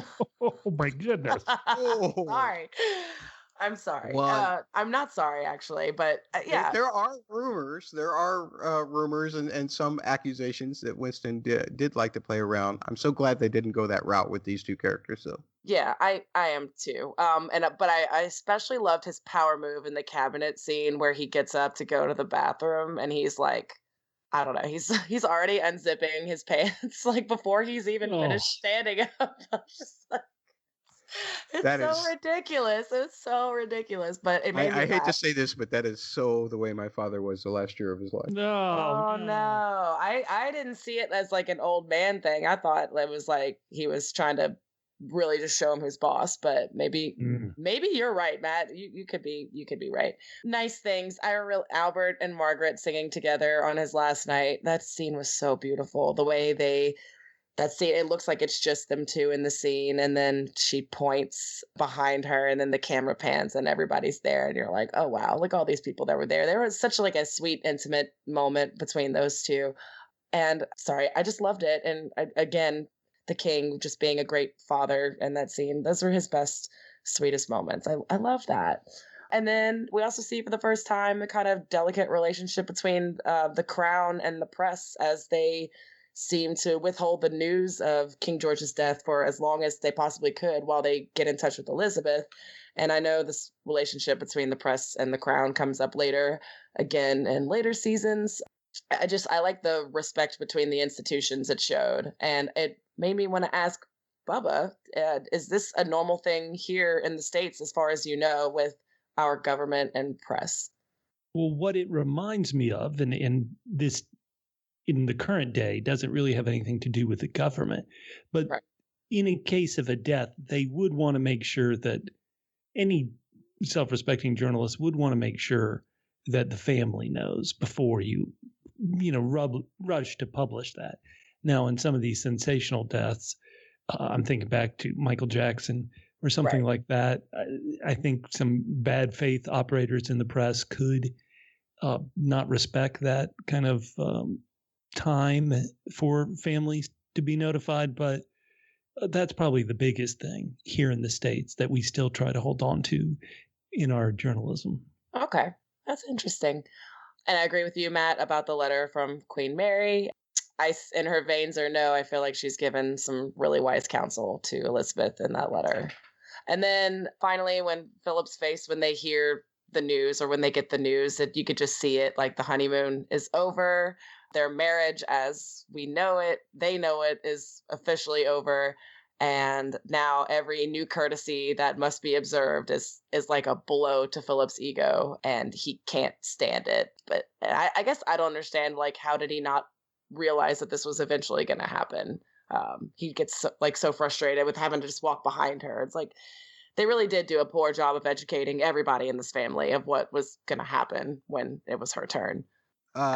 Sorry, very last thing was Queen Mary kneeling at the very end to Elizabeth. That was just like really incredibly powerful and moving and somber. Ugh. Okay, that felt creepy to me, actually. It just felt weird the way she was all, she had the shroud on, and it it felt so, and you're right, it was absolutely powerful, but the power for me, I actually felt fear, because to me that represented the fear that they're all facing now that George is gone. Well, I think you guys have covered it so well. The one thing I want to talk about, and the one thing I want to mention about this episode in specifically, is it's so easy to talk about the great acting, because every episode is loaded with great acting, and the kind of historical interest that each episode has. But I just thought that African safari, I thought, oh my goodness, how much money are they spending on this show? I thought that was incredible. So the production design and just the budget of this show, I was really impressed with. Windsor, episode 3, Windsor, is written again by the showrunner Peter Morgan. Additional material was added by Nick Payne and Tom Edge. It was directed by Philip Martin. And starting with the flashback to 1936, we get a brief education regarding the abdication of the crown by George's older brother Edward, or if you prefer, Albert's older brother David. Back to the present, Elizabeth must now take on the full duties as queen since she has ascended, including planning the funeral for her father. She gets her own education about her uncle David from her mother and grandmother, including his use of nicknames for all of them. Miss Shirley Temple, she is the queen. And Edward comes from the U.S. to bury his brother. He offers peace to the rest of the family, but the whole time he's just trying to keep the peace long enough to keep his allowance coming from the family. They're not charmed. Edward's allowance is cut off by the Queen Mother, and they bury George.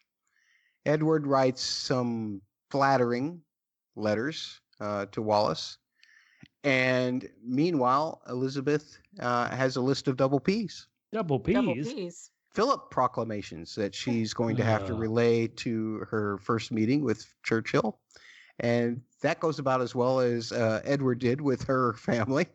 After some double D's, dishonest duck hunting with colleagues, Lord Mountbatten starts bragging about the family name and the name becoming the royal name a little bit too soon. He let the cat out of the bag just a little bit too early.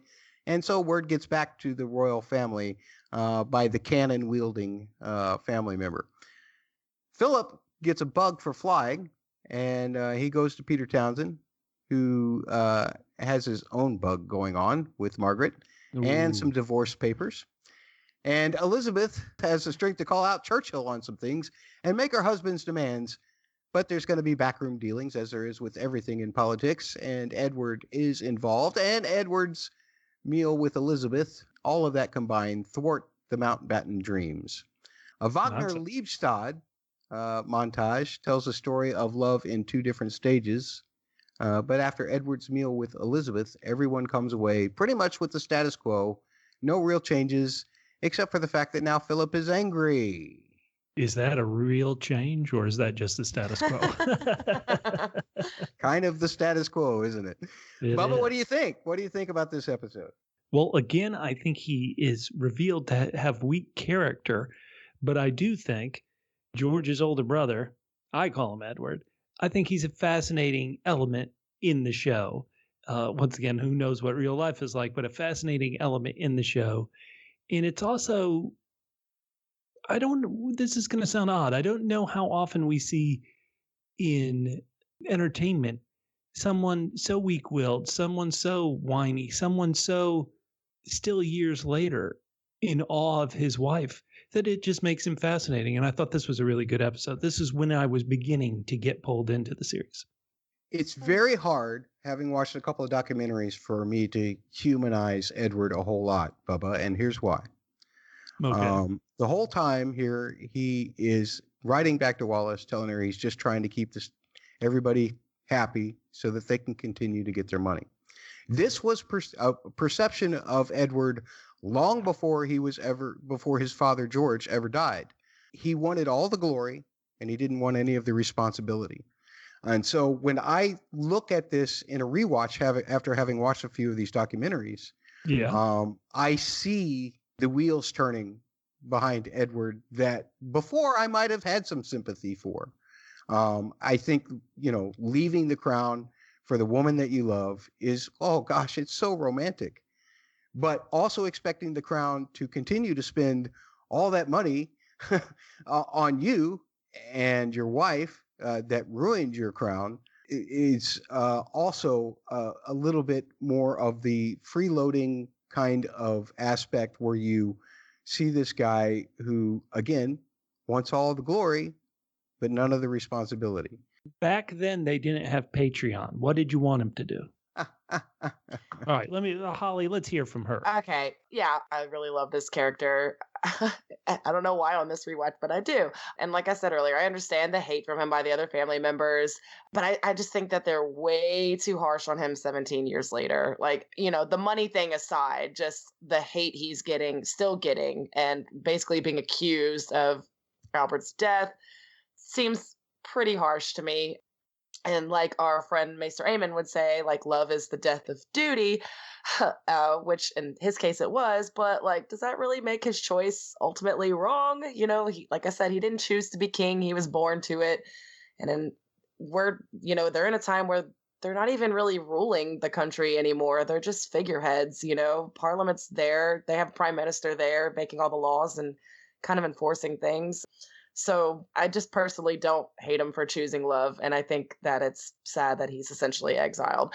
But I will give it to you that his wanting to keep his allowance and continue his lavish lifestyle is a bit of a step too far for me. And for the record, £10,000 in 1952 equates to about £289,000 today, or $417,000. So like basically $500,000 a year. A presidential salary. Yes. $500,000. So incredible. Is that an outrageous amount? Like, probably yes. I think I put in my notes, I'm not sure, because I'm thinking of all these other people who are uber rich today, and he would be poor in their opinions. But, Holly, how does he portray himself as somebody who can just barely get by on what he's given? He says that specifically to a few people. Yes, because get by in his lifestyle. Like, I don't really sympathize with that part. I guess you could make the argument in terms of Harry and Meghan that they have a lot of lucrative deals, which are going to continue to work for them. And so they don't have to rely on the crown money the same way that David did. I think it's more admirable to them that they didn't just go ahead and make these deals and continue to accept the crown money. I think where that's not the money so much as like the disrespect that he's getting from the family and his wife. Like the fact that she is not invited to come to the coronation or even his mother's funeral, that does not sit right with me. I mean, he's still family. Like, that's still her son, and like, if her son can't bring his wife, like, that feels wrong to me. Bubba, any other thoughts on this? Well, just why was this the episode where I started really getting involved in the show? It's because what I think the strength of the show is, and the way I engage with it, is it seems like it's not formulaic, but it feels like most episodes, the Queen is presented with two terrible options. And I watch it as a way to think, well, which of these terrible options would I do? Which is the best? And at least in these first 5, I tend to agree with the Queen's decision. I'm not going to reveal if that stays true for the rest of the first season, but those dilemmas that she faces and the questions that it raises, that's where I really get engaged. And so that's why this episode, where she does have these tough questions about Mountbatten and such, that it was just fascinating to me, and that's how I got hooked.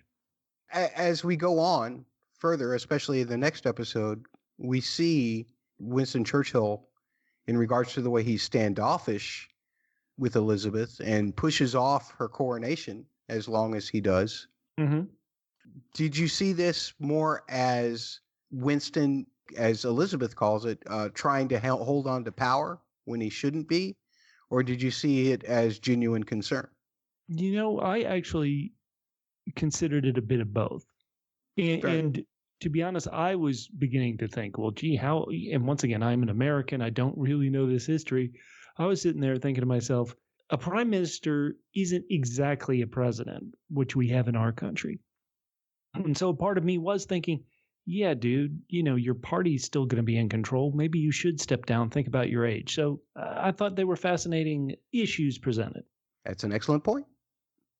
I agree. Hey, Matt, why don't I read this next one since you All right. read so much? Go ahead. All right, guys, let's jump to episode 4 of season 1. It's titled Act of God. It was written by Peter Morgan with additional material by Duncan Macmillan, and it was directed by Julian Gerald. Now, in this one, Philip begins his flying lessons with Group Captain Peter Townsend. Mary is sick and planned on joining her husband and son soon. The government weather service discovers an extraordinary anomaly and demonstrates to us exactly how bureaucracy works, including the familiar CYA cover your ass mentality. But the information is intercepted before it reaches Churchill, and it's made to be used by the opposition Labour Party to blow back on Churchill's coal policies. And these, a lot of The double C policies? Yeah. Double C, Churchill's coal, available at all fine retailers. Now, as in this case, it was Mozart's Requiem plays. We go to 1 Downing Street where, and I can never pronounce this name right, Venetia? Is that it?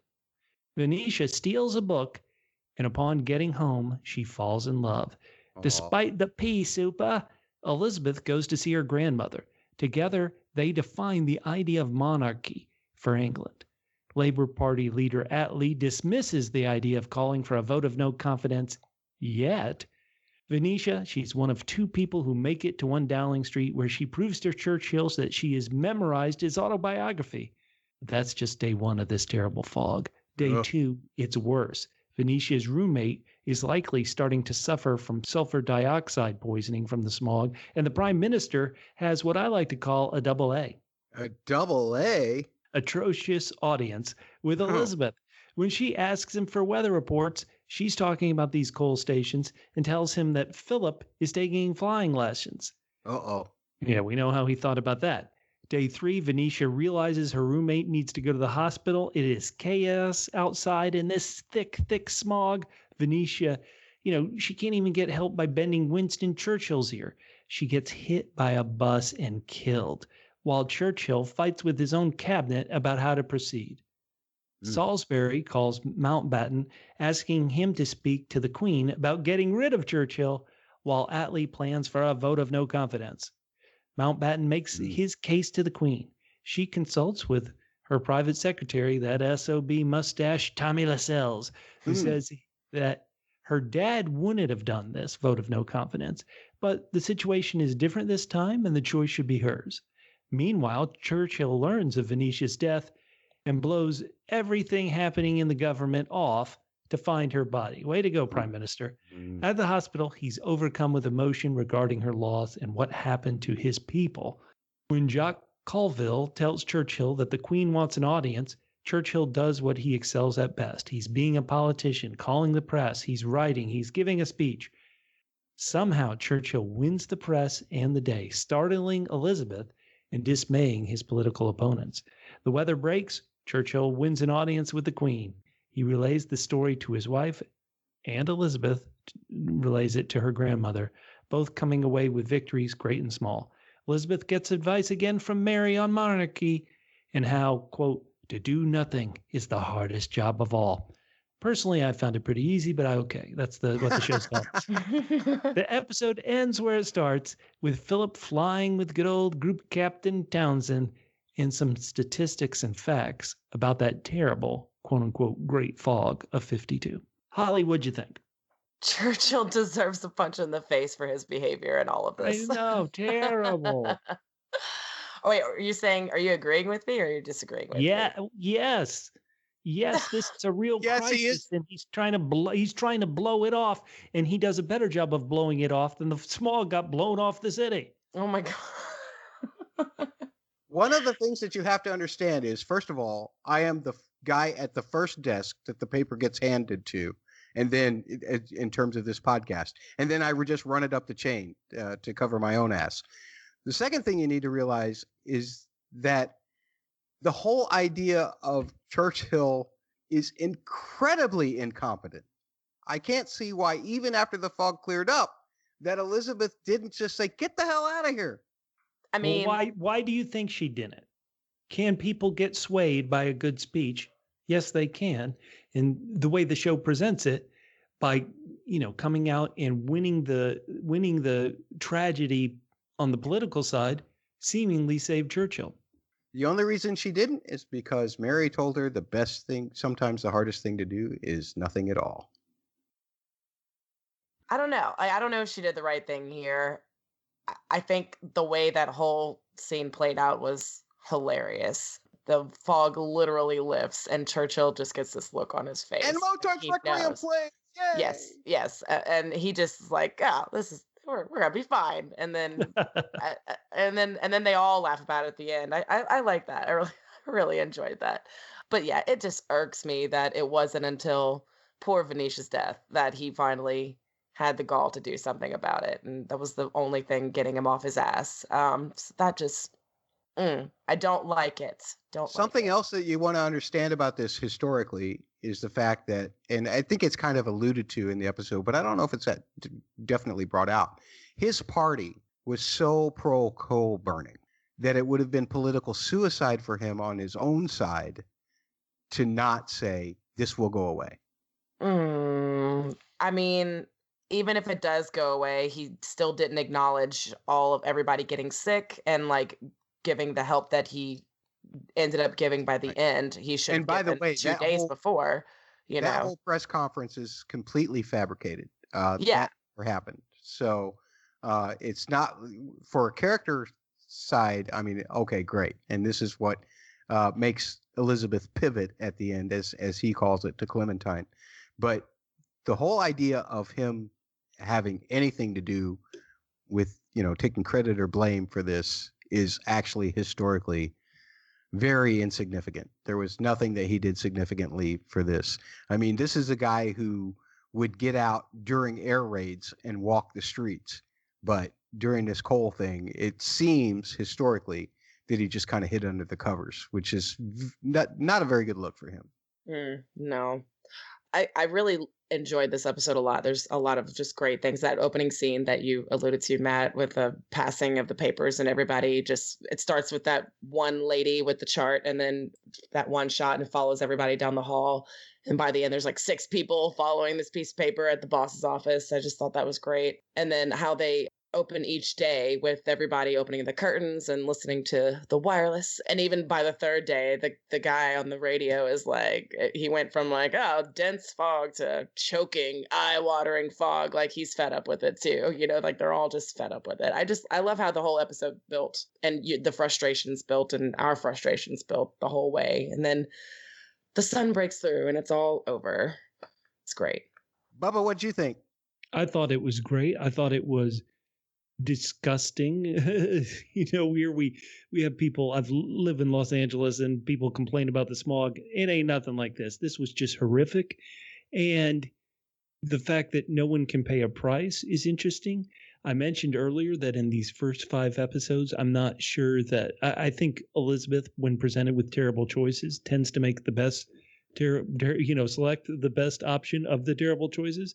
And I think in this episode, she did the same. I think it just worked. I think it was the best. Yeah. And as a drama, I will say that this worked really well in terms of Winston's involvement. But I am so glad because you think at the beginning, through the last couple of episodes, you really begin to think that they're going to go down the rabbit hole of this whole affair thing in regards to Winston Churchill. As soon as she was reading that biography and then was talking to him about it, I thought, oh no, please don't go there. That made the shock of the bus hitting her that much more impactful, right? Because you think, what would have happened if she had survived? She felt like she already had pull with the guy. That's why she left the hospital to go. It was to talk to him and tell him that they needed more equipment, they needed more people, whatever. She already felt like she had that kind of power, and thank goodness. I mean, of course, it's a tragic end to a great character for me, but at the same time, it was almost a relief because I felt like there was no other direction for that to go except to have this go somewhere that would have been a terrible distraction to the main story of the royal family. I'm with you 100%, Matt. I think I felt the same way on my first time watching this, that that's where it was going. And it absolutely was. And I mean, she is the only reason that in this episode that he cared enough. I mean, she did have pull because that was what got him down there to the hospital, was knowing that she got hit by a bus. So that wouldn't have happened. I'm sorry. I lost my train of thought. In the fog, it is hard to keep up. My other favorite part about this episode was at the end where Philip can continue flying, but he needs Cabinet's permission to do rolls and spins. That was a fun little thing. That was absolutely fun. I like that. Any other thoughts about this episode before Bubba reads the synopsis of the last one? Now we can move on. All right, let's get to it. The last episode we're going to cover on this week's podcast is the 5th episode of the first season, Smoke and Mirrors, written by Peter Morgan with additional material by Nick Payne and Tom Hedge, directed by Philip Martin. It opens in a flashback. Elizabeth helps her father practice for his coronation in 1936 while practicing with her own children for her coronation in present timeline of the show. She wants to include her husband, a constantly flying Philip, so she asks him to be the Triple C. Triple C. The Coronation Committee Chairman, which breaks tradition. Uh-oh, you know who's going to dislike that? Well, I'm not sure we should. Well, let's not reveal it just yet. Philip is skeptical, but will do it if he has total control. Meanwhile, Edward and Wallace greet a society reporter in their home of France for a lifestyle layout, complete with tips for entertaining. Edward gives a tour of his private study and reveals he plays bagpipes when he gets homesick. When the news comes in of his mother's final days, Edward tells the woman he loves, Wallace, that he's going to be going to England alone to spend time with her, a.k.a. Wallace, you stay here. When Queen Elizabeth tells the cabinet her mother and private secretary Tommy Lascelles, she meets with resistance about Philip chairing her coronation. But in this instance, Elizabeth stands firm. The Queen Mother and Tommy, they discuss what are they going to do about this. Oh, it's breaking tradition. They also discuss incoming Edward. Edward visits his mother and he writes another, let's call it flattering letter to Wallace. While doing so, he gets summoned to visit the Archbishop of Canterbury. Once there, he's ambushed by Tommy Lascelles and Colville regarding the coronation. His wife, Wallace, will not be permitted to attend, with the intention that he, in turn, will not attend because of his wife being forbidden. Let's just put this politely. Insults are exchanged. Then negotiations regarding putting a spin on this. They're interrupted by what? The news of the Queen Mother Mary's death. Aww.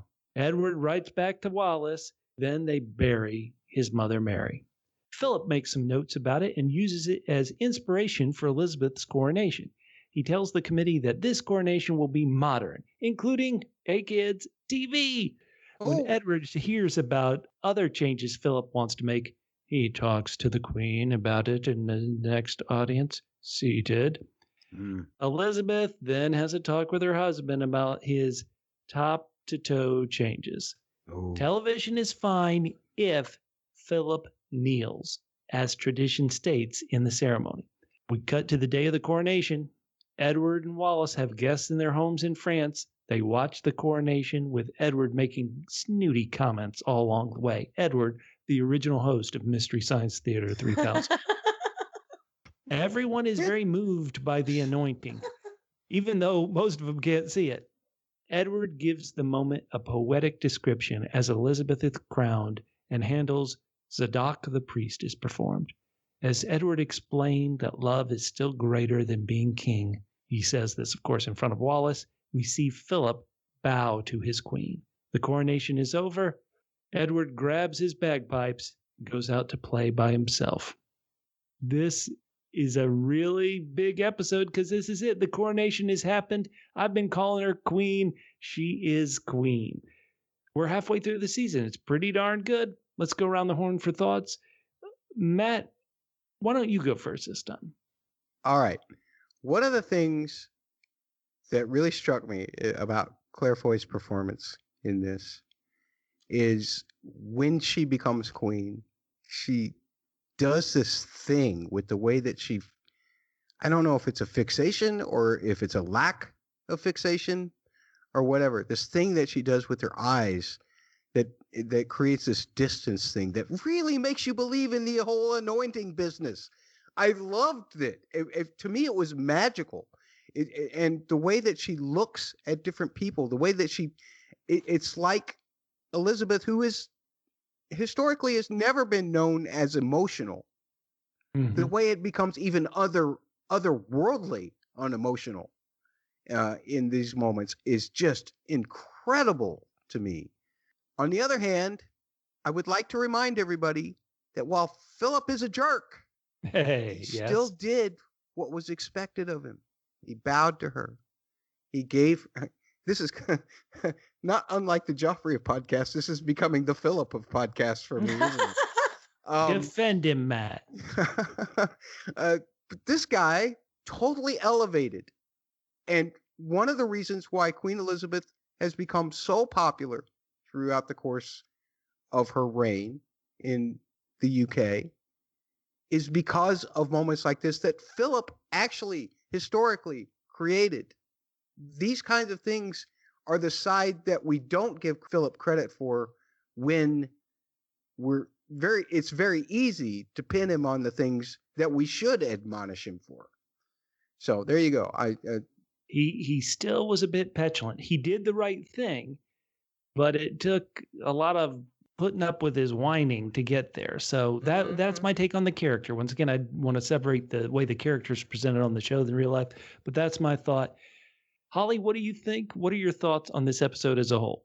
Yeah, on the whole, I think this one's my favorite by far. I get a lot of Alex Jennings' performance as David, and it's so good. His annoyance with the ignorant American journalist, you could just see it like in his face. His commentary during the coronation watch party, and as always, his letters. Man, his letters are so good. He really paints with words. They're awful. They're so demeaning. They are, but they come from a place that he doesn't deserve for them to come from. They are so entertaining to listen to, though. I can't get enough of it. I really cannot. I would read anything he wrote. He should have, instead of crying for an allowance, taken up as a writer and just wrote, I don't know, anything. Here's something I will give you, Holly. Let me give you this. He was absolutely right to be completely pissed at the Archbishop of Canterbury and at Tommy Lascelles and the Queen Mother for what the crap that they pulled on him regarding the coronation. That was the one moment for David that I felt like he was totally in the right. Money or no, none of that matters. This was a ambitious and malicious swipe at him, and I totally understand him being pissed about that. Yeah, and I think that's where a lot of my empathy comes in. Is like it's all kind of built up to this moment. He complains a lot of everything before this, but this moment it's a little too much. And I also appreciate that even though he made his choice, chose the woman he loved, he still has so much love and respect for the crown and its duty, and he can't quite let it go. I mean, he's got a whole room in his house dedicated to his brief time as king, and he is a privileged jerk, but there's just something so honest and earnest about him that I can't help but like him. If I could just interject one more time, the whole process. We'll see if I allow this. Yes. Okay. Okay. The whole idea of actually starts with his friends when they're viewing the coronation, how he's kind of belittling it all. Mm-hmm. And as it goes on and on, he becomes more romantic about it. And that to me was a beautiful kind of demonstration of his realization of what he had given up. And then to magnify it at the end point with him actually playing the bagpipes after she said that, he only plays them when he's sad and when he misses home. That made me feel sympathy for David, but not empathy, I suppose. I mean, it hurt. It hurt him to watch that. It hurt him to watch his niece go through it, knowing he gave it all up. And then, yeah, I was glad. I was glad to see him overcome with emotion and cry in his bagpipes. Yeah, look, when we're all at the end of our days and we've had a life of disappointment, we'll be on the back stoop playing bagpipes. Have some empathy for us, Matt. I'll have to borrow my uncle's. And don't forget, I mean, he has a naval background and he doesn't care for fancy things except for a well-milled soap. He's just a simple man. And then, like you said already, Matt, and a good suit. Yeah, and a good suit. And a good suit. Oh, he had so many good suits. But you said no one wants to give Philip credit, but I actually put in my notes, I give Philip credit for being right about bringing the camera into the coronation ceremony. I agree with you 100% there.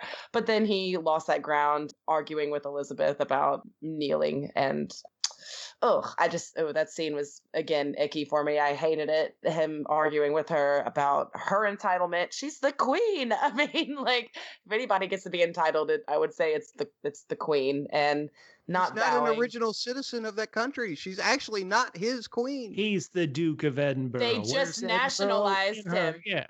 They nationalized him, so now he is. And they nationalized him in a way, giving him titles so he would be fit enough to marry her. And then now he doesn't want to kneel? I mean, come on. Come on. And in the end, he does. So he gets some credit, but ugh. And what did he say about her entitlement? And then her line to him about his insecurity. I'm like, girl, where have you been? Like, his insecurity's been there the whole time. And I get it. His family and the way her family has treated him has not been great. But no, he's got a lot of problems. He's got a lot of issues, and he really does not like taking orders from women. And I have a problem with that. They should have smuggled him into the coronation in an orange crate. Oh. History joke. All right. You want to elaborate? For people no. who don't know?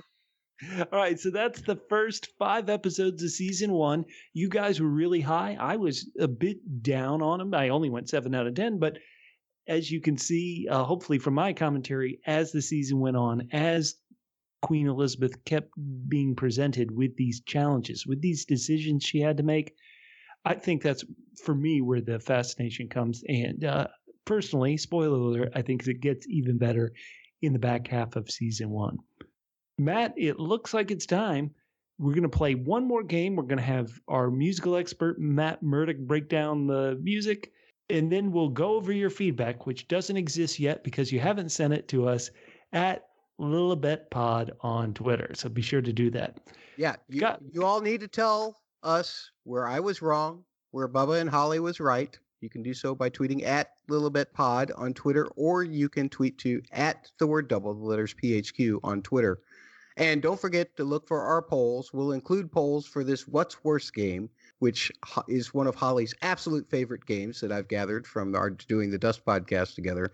She absolutely loves this game. We're going to play by the same rules of 1 lump or 2. Somebody's going to ask a question, what's worse? The other 2 panelists have to argue opposite points, and then the person who asks the question gets to decide who is right in that instance. Ultimately, watch for those polls at Lilibet Pod so that you can decide who is actually correct. Holly, do you have what's worse out of these 5 episodes for us? Yeah, and it's from episode 4, Act of God. What's worse? Not willing to recognize a crisis as it's happening, or only recognizing it when you use your young, attractive assistant and probably your only fan at this point in time, and once you finally save the day. Ooh. So Bubba and I have to argue this, one side or the other. Bubba, I'm giving you dibs on which side to choose. I forget which language implies that crisis could also be an opportunity. But I'll say it like this. For Winston Churchill, he's going to be posting a new job opportunity for somebody else because he just lost one of his secretaries. And so what's worse is finding a new employee. And so for that, I mean, you have to go through resumes and references. Who has the time? And back then, they didn't have LinkedIn. So I'm going to say what's worse is when you lose your young, attractive assistant and only fan at that time, but you still have to save the day. You know, I mean, come on. Who's going to clean off the front of this bus? Matt, good luck. Bubba, you pose an excellent argument, but you're completely wrong, sir. Wrong. Well, because you would not have the loss of this employee if you had had the ability to recognize a crisis as it was happening. Huh? If you would have just merely started to take steps, if you'd have tried to reassure the public beforehand, then perhaps hold on, take Venetia steps. would not You've have seen had Winston to come back and ask for Winston him. Churchill's figure. How is he going to take any steps? Especially when he has to pee. But that's beside the point. He should recognize things. He certainly recognizes when Phillips shouldn't do flying, doing twirls and loops and stuff. So why can't he recognize this? It's definitely worse that he cannot recognize this problem simply because he has to hide behind the politics of coal burning. Holly, who's right? Oh my God. Don't make me choose. This is hard. I'm going with Bubba. Yeah, you're going with Bubba. Everybody goes with Bubba because that's what we do here. Because he's the boss and because he might stop paying us the massive sums of money that he's paying us now if we don't agree with Bubba. Anyway, let's go to you, Bubba. What's your question? I haven't created one, Matt. You ask yours and I'll come up with one. All right. You keep thinking while I come up with my question or while I do my question here. Mine relates to episode 3 that we saw. And this is, if you're Philip, what's worse? Going through all the trouble to fix up Clarence's house or not getting to live there after you go through all that trouble? Holly, you get to start. I'm going to say not getting to live there after you go through all the trouble because you've already gone through all the trouble. So you really, it's the worst because you did go through all the trouble and it sucked. He hated it picking out curtains and then he doesn't even get to look at the curtains that he picked out. I don't know. I'm really good at this game. That's why it's my favorite. Okay, so she said not getting to live there. No, what's worse is having, going through all the trouble to fix it up Clarence's house. You do all that trouble, and even if you don't live there, normally at the end, you're going to all be outside real excited after the fixer-upper is done. You're all outside and you're yelling, "Move that bus! Move that bus!" And then it hit Venetia. Oh, no. Where's the loser game show sound? Hang on. Where's the loser game show sound? We need one. Oh. And so what's worse is going through all the trouble to fix it up. And I have to decide this, huh? Well, that's That is easy. I'm going with Holly. Please, I'm going with Holly. no. Oh, you should going with not Holly. have. He killed me. I'm dead right now. By the bus. Yeah, you got hit by a bus with Bubba's argument. Okay, Bubba, so We've been finally, stalling for you long enough. we've had some very fascinating debates here on what's worse. But I think finally we're going to get to the point, the coronation. That's what these 5 episodes are building towards. So I want to ask you, what's worse? Being a young woman and having some creepy guy in robes rub oil all over you? Or being a young married man and having a creepy guy rub oil all over your wife, and then you have to kneel in the oil? There's a big spot of oil on the floor, and you have to kneel to her in your knees, get this anointed oil on them. There is What's absolutely worse? no evidence that this was not prepared 2 years ago. Bubba's been planning for this all his life. Holly, you get to argue whatever point you want. I'm going to go with the first to be, it's worse to be the woman with the creepy guy putting oil on her. I don't really have an argument. That's my argument. There's And a Holly creepy guy wins. putting I vote for Holly.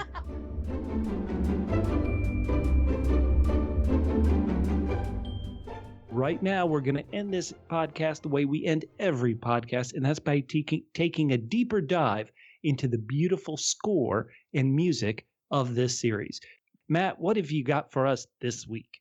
So in the very first introductory episode of this podcast, which you can only really find on the Lilibet feed, I took a look at the main theme itself. So we're not really going to cover that. But it's amazing how much the main theme actually influences the rest of the series. And what I mean by that is the fact that Hans Zimmer actually composed the main theme. He based it off of Henry Purcell's What Power Art Thou? But something that Zimmer does, especially when he's working for television, is he'll set up a main theme and kind of an architectural structure for how the music should work in the television show. And then he has this fold. Let's just call him Team Zimmer, for lack of a better term. He has this fold of fellow composers that he then goes to and says, hey, here is the architecture. This is what you need to do to represent this, this, this, and this. And a couple of the composers will then work on the series proper. He did this for the Genius series for the Smithsonian and several other television series. But we have a fold here working in the first 2 seasons of this show of Rupert Gregson Williams, who composed for Season 1, and Lorne Balfe, who did some supplementary composing for Season 1 and then took over the whole helm for Season 2. The way that Zimmer sets this architecture that I'm speaking about is he tells these composers what he had in mind when he composed the main theme in terms of timbre, meaning the instruments that are played, melodic shape, meaning how high or low the melody goes, and what the distance of the jumps in between notes are, rhythm, how fast things are played or how they're subdivided, and harmony, which of course requires more than one note playing at the same time. The whole purpose of harmony is to create an emotional bed for the melody to play on. Now, something that's interesting about this, we're going to look at the music that occurred at the end of the Wolferton Splash episode, the very first episode. And that theme is based off the last 4 chords from Zimmer's main theme that you hear. After the big theme's over and you just hear these woodwinds like clarinets and flutes just playing these 4 chords to kind of let the energy die off. Rupert Gregson Williams, doing the composing for this, based this whole cut for the end of Wolferton Splash off of the end, that ending part. And if you want to listen to a recording of this, naturally you can go back to the episode, or if you want to look at the Season 1 official soundtrack, which is available on Spotify or wherever you get your music, it's under the cut of Duck Shoot, which seems appropriate given that that was basically the scene. But in regards to those 4 chords, and I talked about how the woodwinds carry the chords, the woodwinds themselves have a very pure sound to them. Additionally, if you were to record them and put them on a computer and you looked at the waveforms, you would see that the shapes of the waveforms are very smooth. They don't have a whole lot of jagged edges in them, as opposed to, say, like a brass instrument or maybe a string instrument. So their tone is pure. And in the main theme and in this theme, that represents Elizabeth herself. She is a form of purity. She doesn't know a whole lot about what's going on with how the crown operates. Don't really want to say it's a naive perspective, but it is a pure perspective because she has pure intentions for whenever she takes over the crown to do the right thing. So architecturally, again, that's a great way to represent Elizabeth or Elizabeth's attention, is through the use of these woodwind sounds, these flute and clarinet and pure sounds. Something else to note is that this progression, the harmony for this, the way that the notes make us feel, is placed in a minor key. There's a couple of different keys that you can work with here, minor or major. Minor is typically the more serious kind of sound. It's a sound that can represent anger. It can also represent being slightly scared, or it can represent sadness. And that sound is completely different than what we call a major sound, which tends to be lighter or happier in a way. So let me play for you this little snippet that I'm talking about first as we hear it in the television show. The actual chord progression and harmony sounds like this.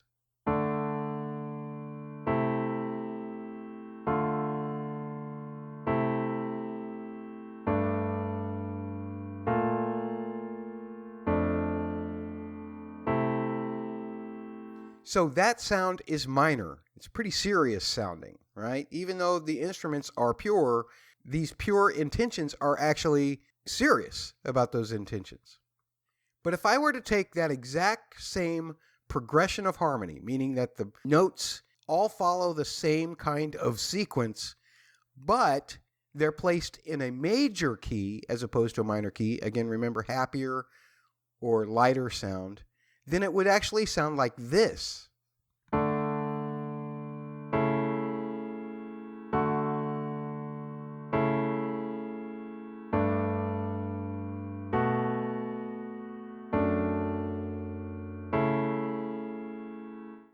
So you can hear that there's a big difference between those sounds, right? Between what I first played and what I just played.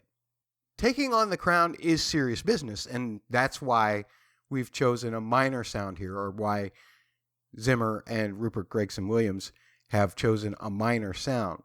But there's something else in these chords as well, and that is the fact that there is a tension created in each and every single chord simply by the fact that there's one note that is in all of them, and that note is this note.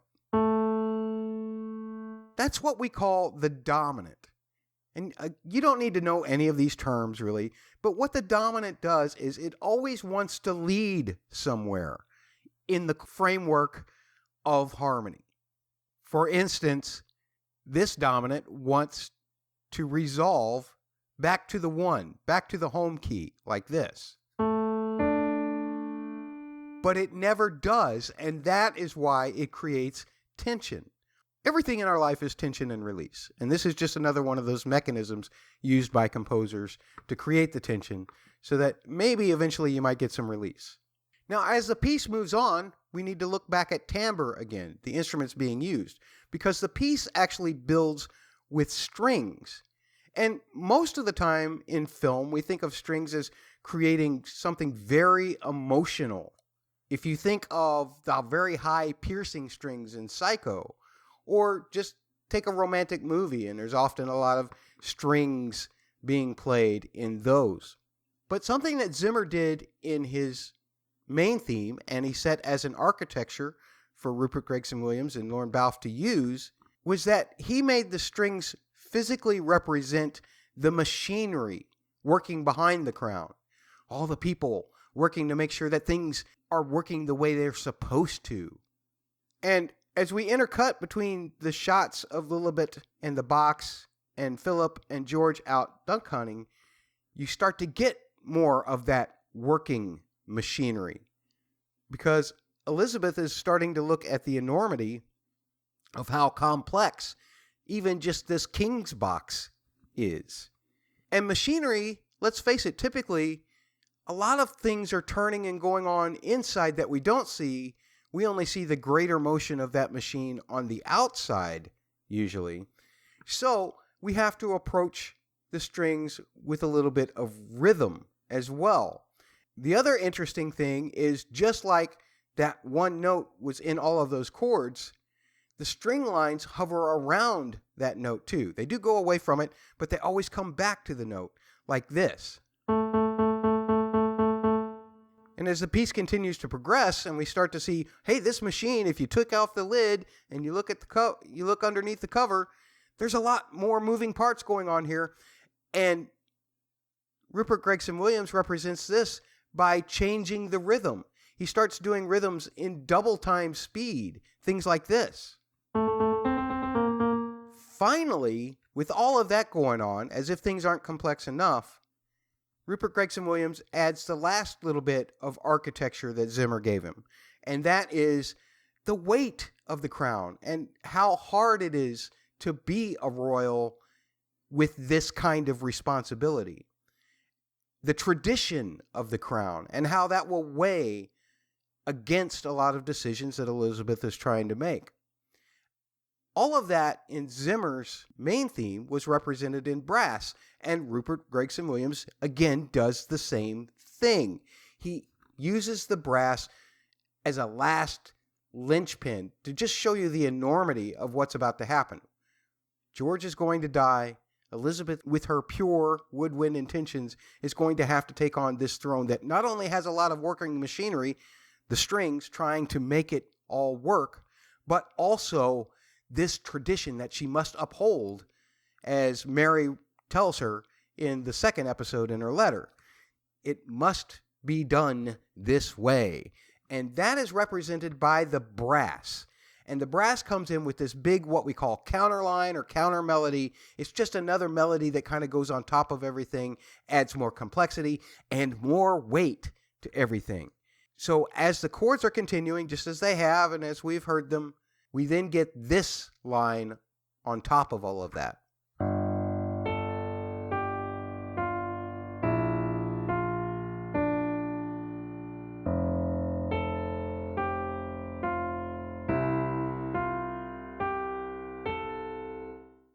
And then everything cuts back and we get back to those original chords once again to emphasize that this show is all about Elizabeth.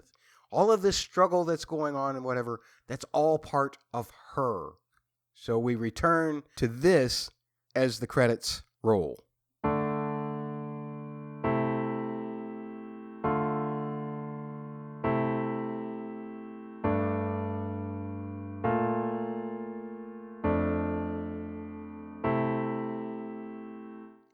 Matt, just hearing those familiar tones does bring me back to that first episode. Even though I was a bit tough on it, that music has stayed with me, obviously. So that shows how powerful it is.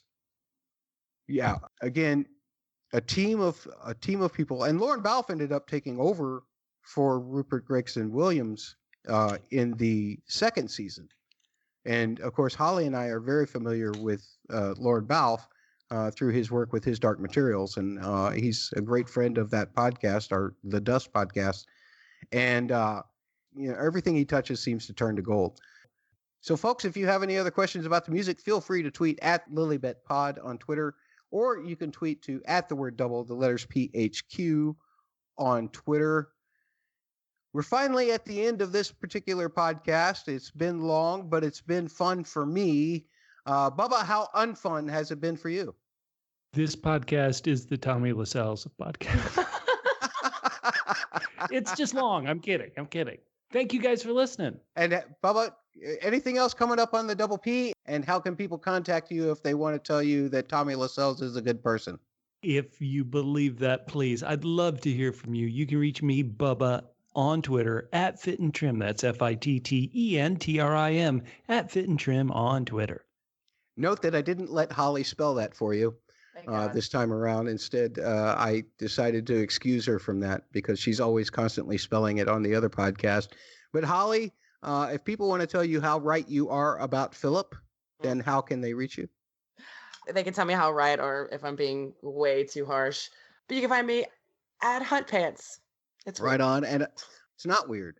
What is weird is that I'm at about 500 Twitter handles. If you want to reach me personally, at Musical Concepts on Twitter. If you want to reach this podcast, at LilibetPod on Twitter. Most importantly, please follow @double, the letters PHQ on Twitter, because that's our boss and he's here on this podcast. And if I don't promote it, I'm very worried that I'll be fired, not just for having a 3-hour-long podcast. We'll see you next time on Podcast Lilibet. Are you ready? No. What's a famous the line that the king says to Philip at the end of the first episode? She is the job.